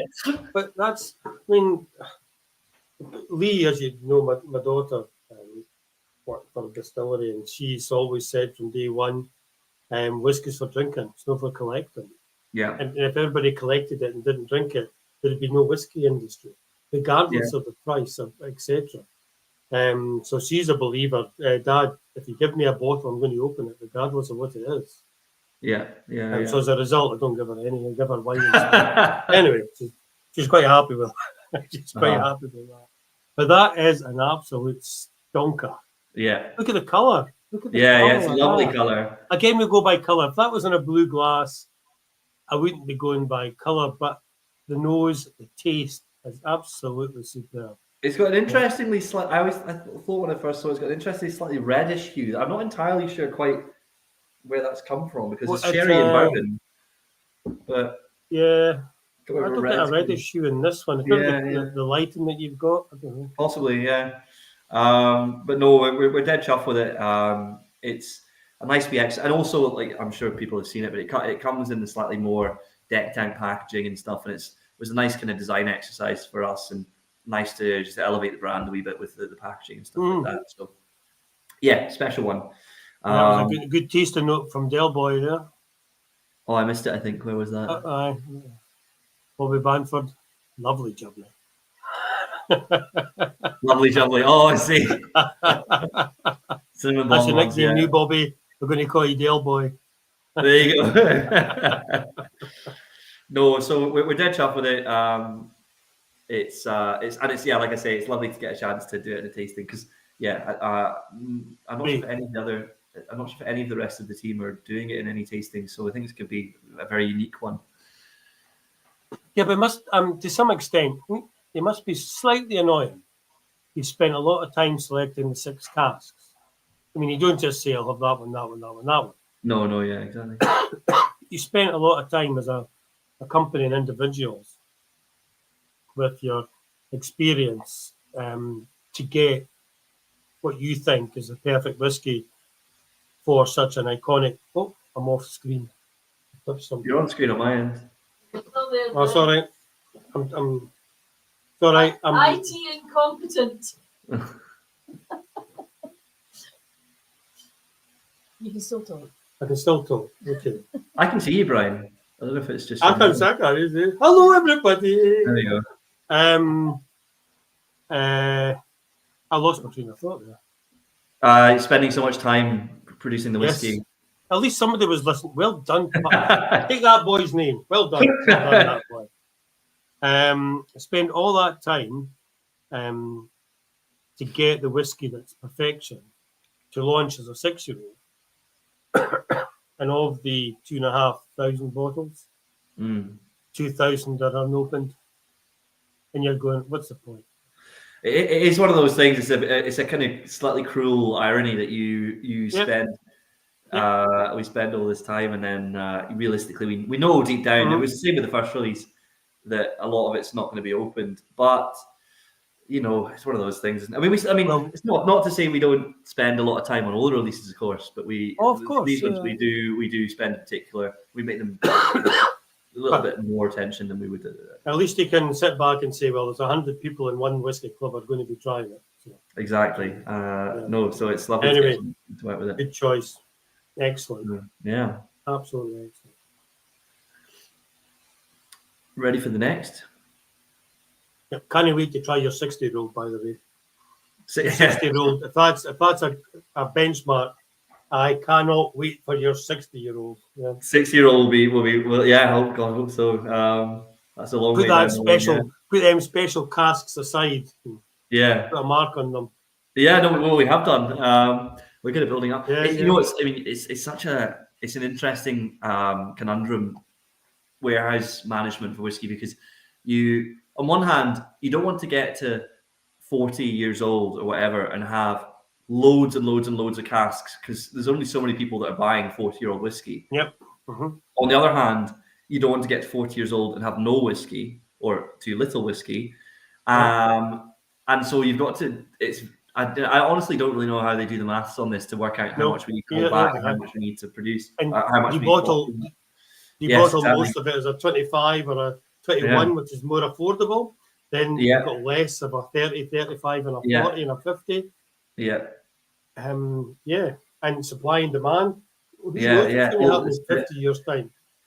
I honestly don't know how it's done. It's the black magic as far as I'm concerned, but luckily it's not directly my problem. Well, I was going to say, Patrick, let somebody else worry about that. I'll let somebody else worry about it. I don't get paid enough to worry about that problem. Now, having picked up the 6-year-old, we're actually moving on to what is my genuine hand-to-God favourite whiskey that we've made to date. And that is the Cask Strength Batch 1. So there we go. We've this one came out now just over, a year and a half ago. It would be June 2023. 2023 it came out. It didn't really fit into the seasonal releases. I'm not sure we really had a huge idea to do a cask strength, but a lot of people after the kind of first few releases were saying, "Oh, you can do something cask strength. It'd be lovely to try something at cask strength." And of course, we were only happy to oblige. And we came out with this one, which is a pretty straightforward mix of bourbon and Oloroso. But it's actually my favorite one that we've made to date, and I think it's a bit of a team favorite as well. We actually selected the casks for this one as a team one day at the distillery. We had all the casks. We had, how many do we have now? 5 or 6 drams laid out with different mixes of the cask, different relationships between the bourbon and the sherry, and it was a pretty clear winner, I think, for most people. I think the vast majority of us selected this release that we ended up with. It's a little bit more, kind of a wee bit more layering than some of our other stuff, a bit more powerful, bottled at 60.1%. So casks filling strength for us is 63.5, which is very, very standard across the whiskey world. And then over the kind of 4.5 years this has been matured, we've ended up at sort of 60.1%. Now, that being said, I don't think it necessarily needs water. I sometimes add water, I sometimes don't for this one. Of course, it's personal preference. It's really up to you. Now, what I would say for this one, in terms of flavour notes, with and without water, if you want a wee sneak preview as to what the water is going to do, at least in my experience, without water, you still have the fruit. The fruitiness is still there, the kind of Lochlea fruitiness, but it's more to me like boiled sweets, like a sweet shop. So it's not fresh fruit like it's been in the other releases that we've tried. It's more like that kind of slightly artificial kind of boiled sweet flavor of fruit. Now, if you add a little bit of water, that's where I think it opens up a wee bit more, and you get more of the kind of fresh fruit. It becomes a bit more currenty and things like that. So it really depends what you kind of like. But of course, being cask strength, for me, one of the things that I'm a bit pernickety about is the consistency in the mouth of the liquid. And I love cask strength whiskies for this because they tend to be a bit oilier and a bit more kind of chewy. It's really, really right up my street. Really interesting to try Lochlea stuff at this higher ABV where you can decide the amount of water you want to add yourself. You get a bit more of a kind of what's actually in the casks in the warehouse, an insight into that kind of a flavor. So yeah, I hope you guys will enjoy it as much as I do.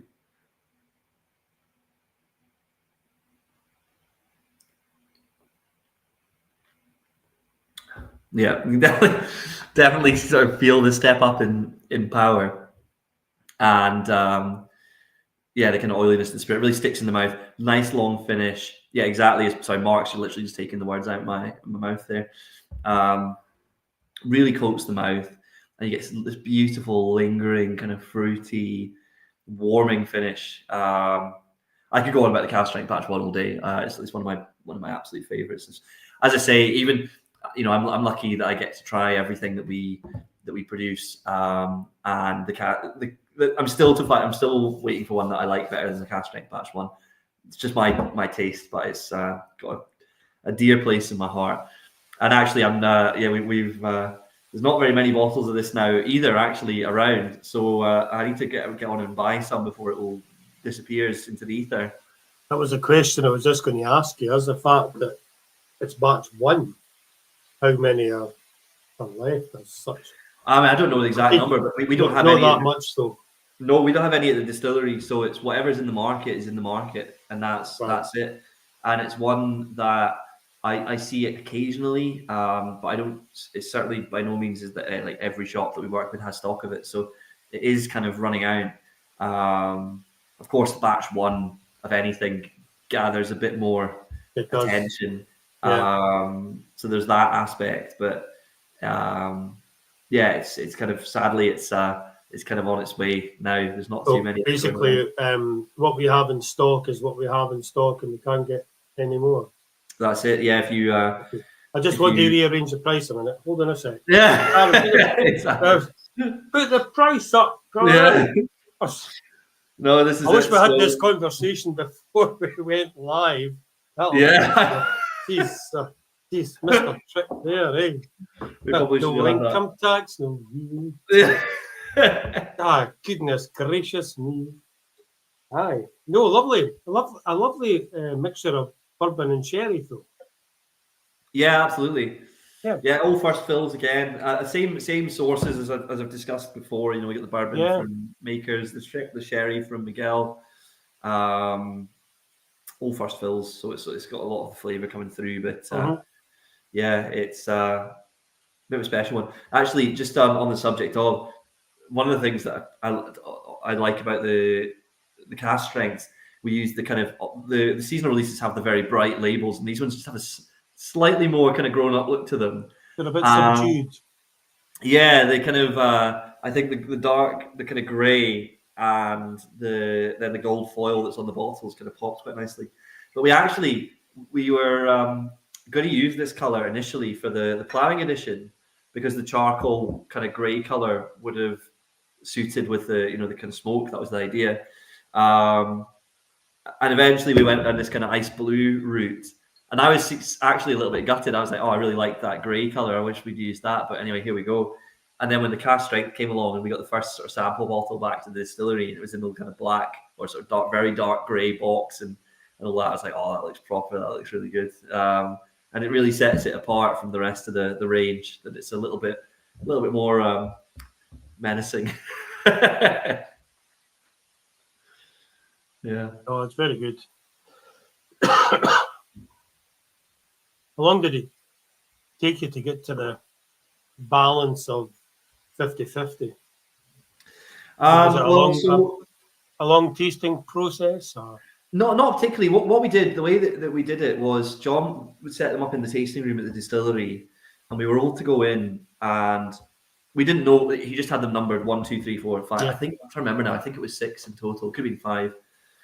And he said, go in, try them all, report back to me with, if you, all he wanted to know was which one do you like the best, and order them 1 to 6.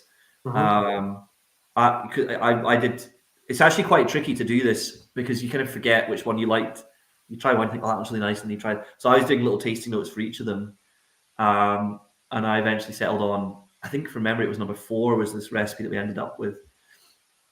But yeah, John was quite relatively strict in saying that he didn't want us all to be conferring in the background, because he wanted everyone's opinions to be their own opinions and not have been coloured by anybody else.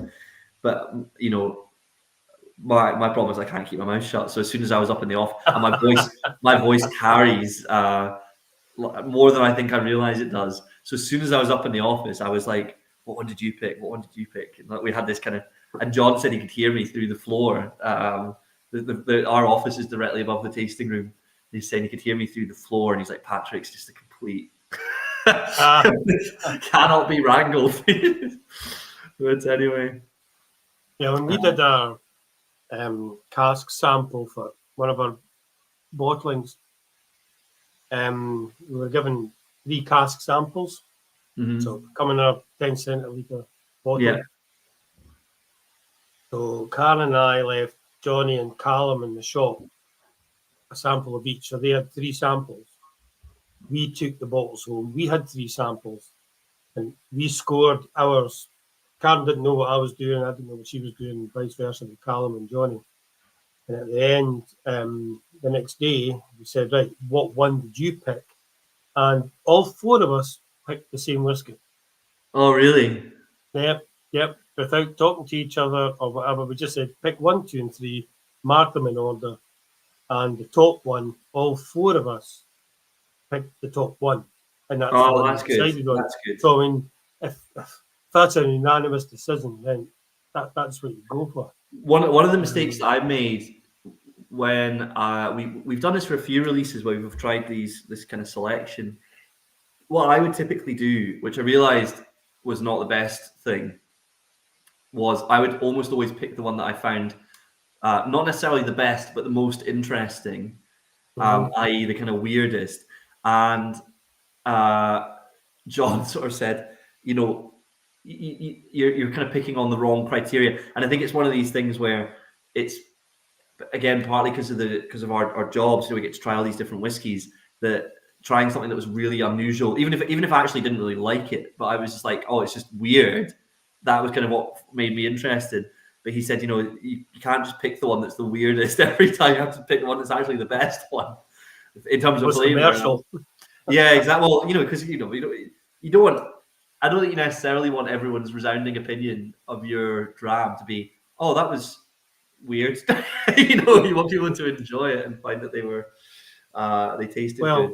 If there's a release called the Lochlea Weird, we'll know who's picked it then. Well, there's been. I have. Yeah, exactly. I've chucked my hat in the ring a few times with ideas, and sometimes they get taken up, and sometimes I get told to have a look at myself. But this is one of those. I see it's your 116th birthday tomorrow. Yep. Congratulations. I'll let you on a wee secret. It's actually my 31st birthday today. So we've obviously really? Yeah, we've obviously we're almost the same, not quite. Well, yeah, right, looking well. What a way to spend your birthday. Yeah, oh, that's good. 85 years, aye. Yeah, well, what we did was, and I think you'll agree, this is quite unusual. We are 116 years old, as said, but for 115th anniversary of being a business, we had 2 casks of whiskey from Annandale, and we took out the unpeated one, and we said, look, we're 115 years old. So we took out 115 bottles of cask strength, put the bung in, and then put it back into bond. Yeah. And then a few months later, we were 100 years of being incorporated as a business. Yes, that's right, yeah. So they took the peated cask out, took 100 bottles out, put the bung in, and put it back into bond. Interestingly, we'll have to find out in a few years' time how much of a difference that's affected the whiskey. The fact that the liquid has dropped by about 20, 30, 40, 50%. Yeah, no, I think I remember you were kind enough to let me try some in the shop, or I can't remember if I tried some or took a sample away with me. It was really cracking drams. Yeah, they were lovely. Yeah, so it's good that they can try whiskies. Yeah. Yeah. Well, happy birthday. Thank you very much. Happy birthday to you guys tomorrow. What a way to do it. Celebrating with 8 exactly. in the company, and hopefully getting paid time and a half for it. Anyway. Oh no, it's a lot. I mean, to be honest, there's worse ways to spend a Friday evening, so it's absolutely fine with me. Good. Well, on to the last dram then. On to the last, yeah. So this is so we had the batch 1. This is the batch 2. Now, unlike the seasonal releases where we have this kind of theme that runs through them, where the sowing editions are always kind of somewhat similar, with the cask strength releases, there is no overarching theme other than the fact they are cask strength, of course. So the first one that we had there, the batch 1, is the bourbon and the sherry, the Oloroso sherry. This one is quite different, and you can probably tell that from the color, if nothing else. It is a mixture of mainly sherry casks. We have a large proportion of PX, I think about 70%, if my memory serves. The rest is Oloroso and a very small amount of those STR casks. So circling back to our barley, the STRs with the shaved toasted recharred wine casks. But yeah, as you can tell by the color, sherry is really doing the kind of lifting here. A lot of PX. For anyone that's never had a Pedro Jimenez PX sherry, it is extremely rich and thick and dark. It's like treacle, and obviously very, very powerful in its flavor. So the color in this one is again, as you can see here, pretty intense. And this is more along the lines of a sort of, to me anyway, a sherry bomb, getting into that kind of more heavily sherry category, more of a kind of after dinner dram, again, more of a kind of sipping whiskey. Now, for me, I personally prefer this one with just a wee touch of water, not a lot, but just a wee small amount. That's just me. Again, there's not any like rules or there's no right or wrong way for this. It's just what you like. I find that the water, I find it's got a wee bit of dryness to it, this one, and some people really enjoy the kind of that kind of drying thing that sherry whiskey sometimes do. I'm not a massive fan of kind of dry finishes, so I tend to add a bit of water, and that allows me just to kind of tone down the dryness a wee bit. So if you're like me and you have a similar kind of palate, try adding a wee bit of water, and you might find that some of that dryness comes away at the end. If you enjoy a dry finish, then by all means have it neat, and you'll get a good bit of dryness at the end. Strength-wise, we're at 60% now, so it's slightly older than the batch one. Not, probably about 9 months older, give or take, than the batch one. But again, like a totally different recipe, and yeah, it's a bit of an insane one. Definitely more kind of after dinner whiskey, and hopefully, even though we have all the sherry casks coming through here, we're getting still that kind of Lochlea style. Of course, the cask strength element helps to pull that through even more, and even more than the cask, the batch one. Sorry, we have a wee bit of the kind of the oily, thick, treacly mouthfeel in there too. I'm going to quote somebody here. Lovely jubbly. Yeah. Lovely jubbly. Yeah. Yeah. So we're talking about Pedro Jimenez, the PX, sherry, really dark, quite syrupy when you very pour in much. it. And oh, there you go. I love PX. Yeah. Yeah, Karen hates it with a passion. Now, if there was ever a thing called chalk and cheese, my chalk and cheese is Karen's chalk is Manzanilla sherry, bone dry, crisp, fresh, pale. Drink it relatively young from the fridge.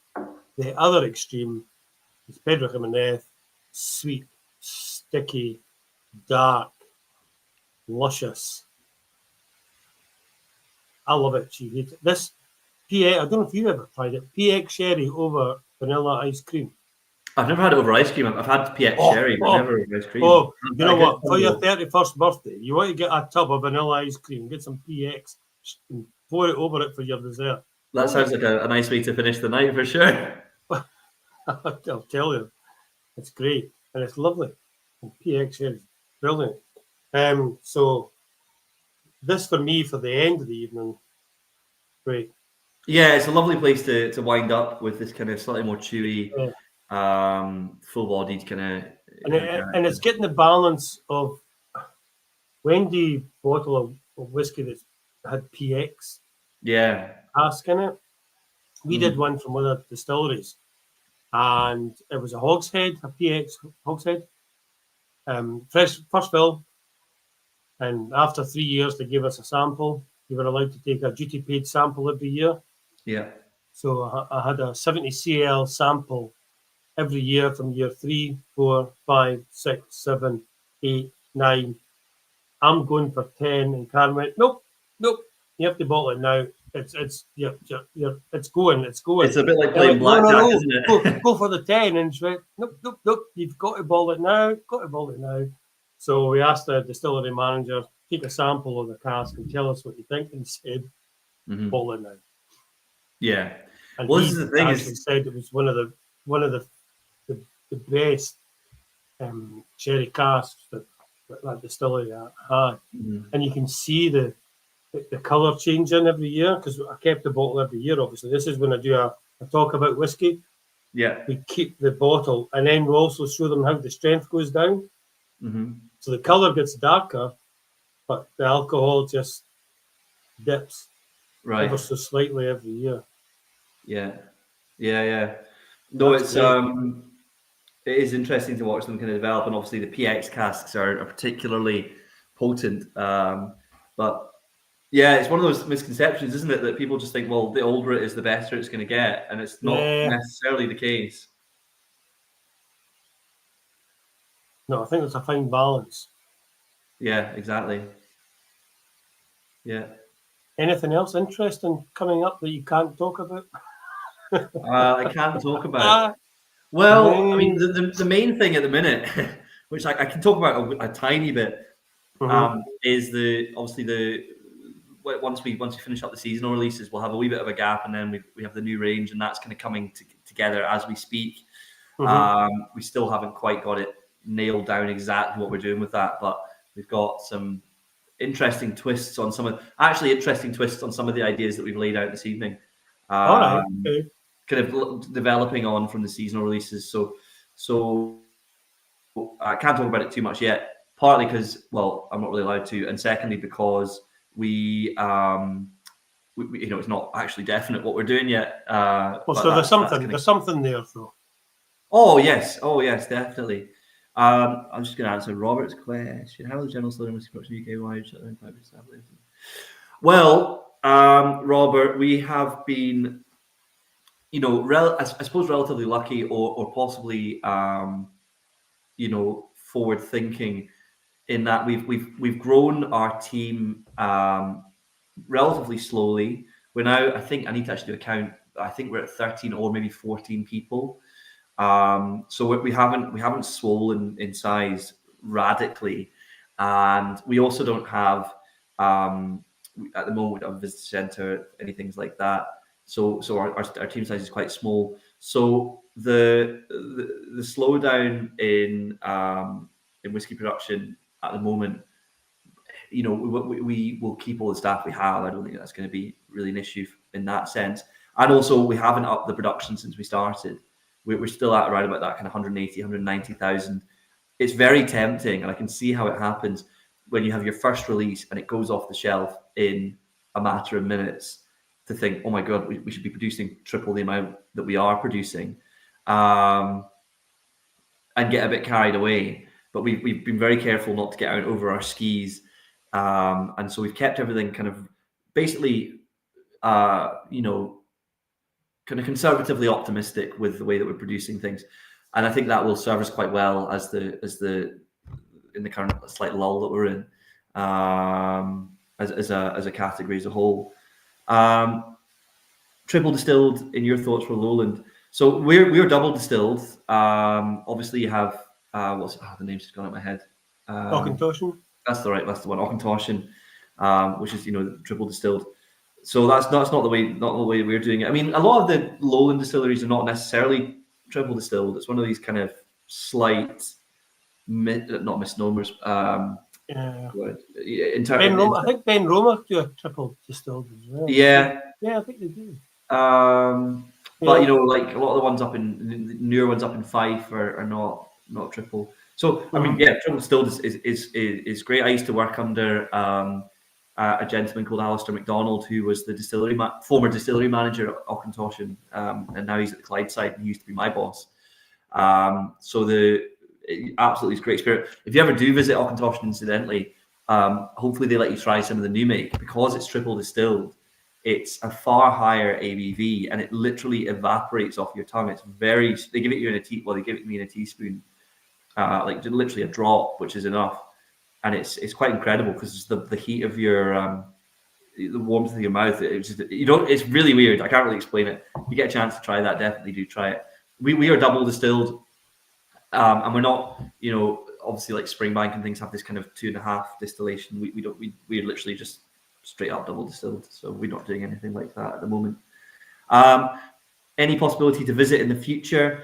Yes, in short, we're currently looking at it. The main issue we have with opening to the general public is the owners of the distillery live on the farm, live on the site, and so they're slightly hesitant to allow their family home to become a visitor attraction.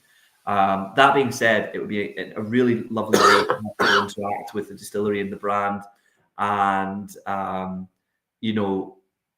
sort of understand our story. Because it's one thing for me to come on here, sitting in my kitchen and tell you the story, but if you manage to visit the distillery, you get it. You drive in literally through one of the barley fields. It gives you a whole different kind of dimension on it. So it's something we as a team are very keen to do.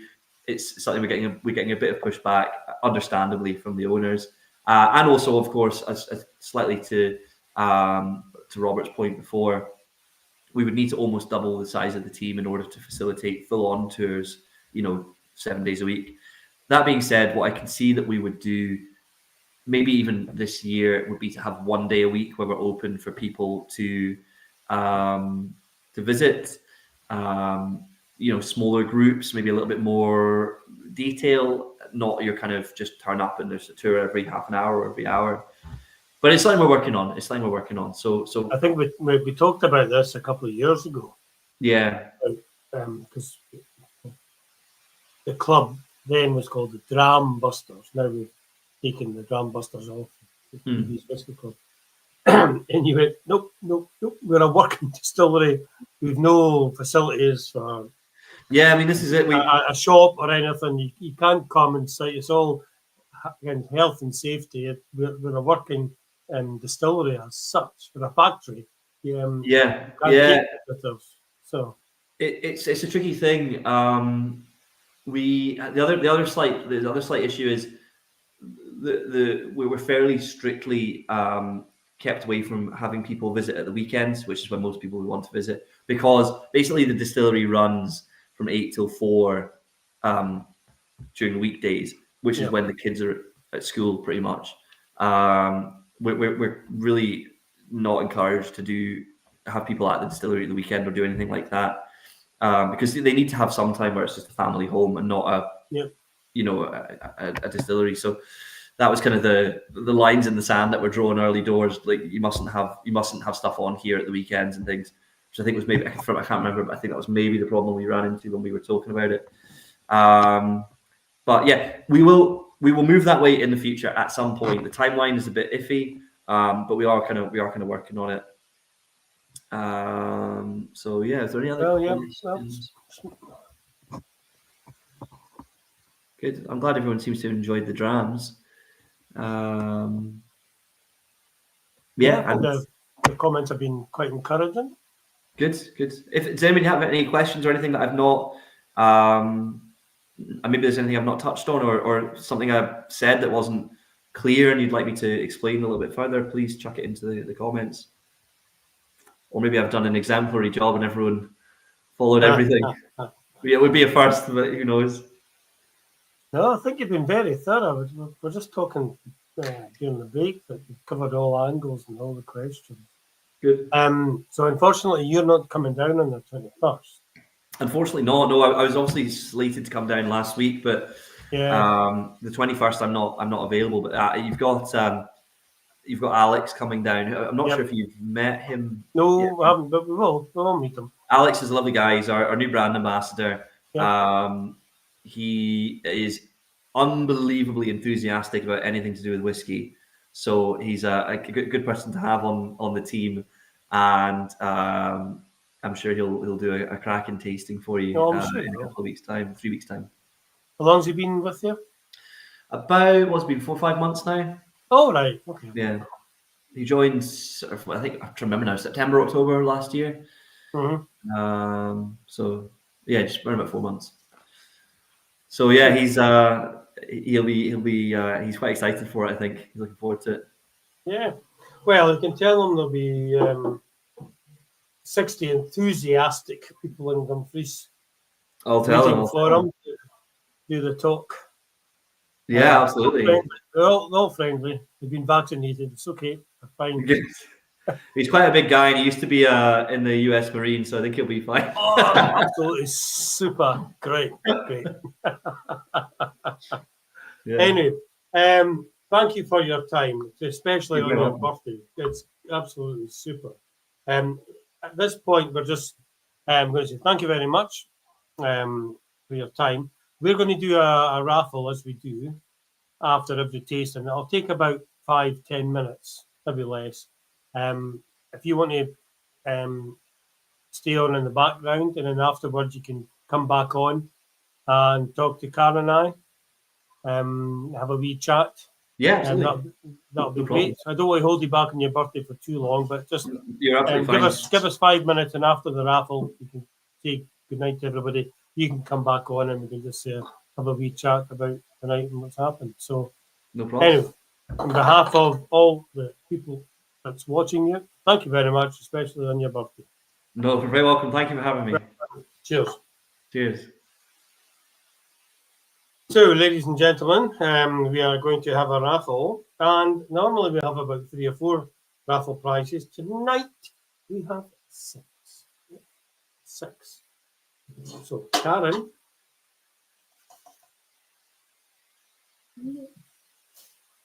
Okay, I'll do the first one. Karen will do the next one. Here we go. Here we go. Here we go. They're all blue, so don't get excited. Here you go. 702. So I'll write that down. 702.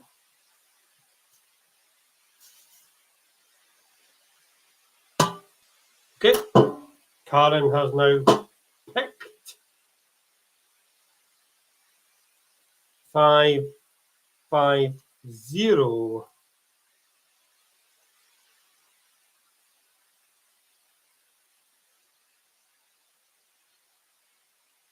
Okay. I'll have a wee shorty. Okay.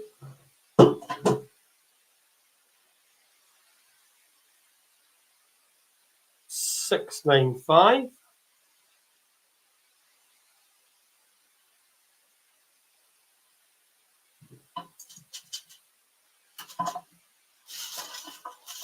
Is it what you put?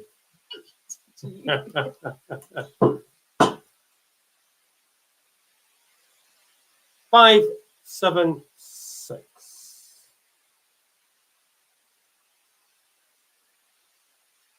Right, let Karen do this one. There you go. Go.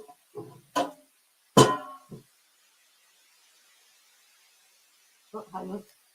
You haven't got left to right, right to left. 535.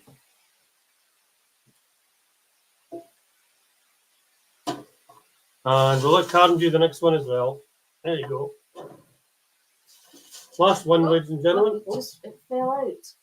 It's on the floor. It's on the floor. Wait a minute. Oh, we have a dilemma. Can we fin it?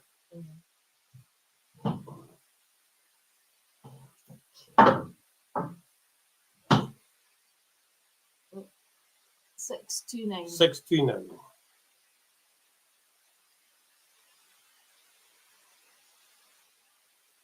Right, there you go. We have 6 lucky winners. Well done, everybody. Thank you for participating in the raffle. A lot of you did, which is great. The more people that do it, the more raffle prizes they are. Fantastic. So we'll look forward to meeting you in person at the next tasting or online, as it is, the one that we're doing in March, which will be Morrison's Distillery. So there'll be 8 whiskies there. That'll be good to have. Fantastic range. So please keep the dates that we've given you. And in between times, depending what happens in the shop, we'll be doing the tasting shop experience, which will be a bit of fun, education, and hope you enjoy it. Only for small groups, so we look forward to that. But on behalf of Karen and I, thank you very much, and obviously Patrick as well for participating in the tasting. I hope you've enjoyed it. Do, if you can, place your orders online. If you place an order and it's out of stock, let us know, because we will have to order more stock. So if you do order something, you don't have it, send us a wee email saying, we ordered a bottle of, you haven't got it in stock, but would like to have one, please. Thank you very much, because we'll have to order more stock in February if sales are higher than anticipated. Ladies and gentlemen, thank you very much. what's left of the evening, enjoy it and have a good evening. Hope you watch the rugby tomorrow. Thank you.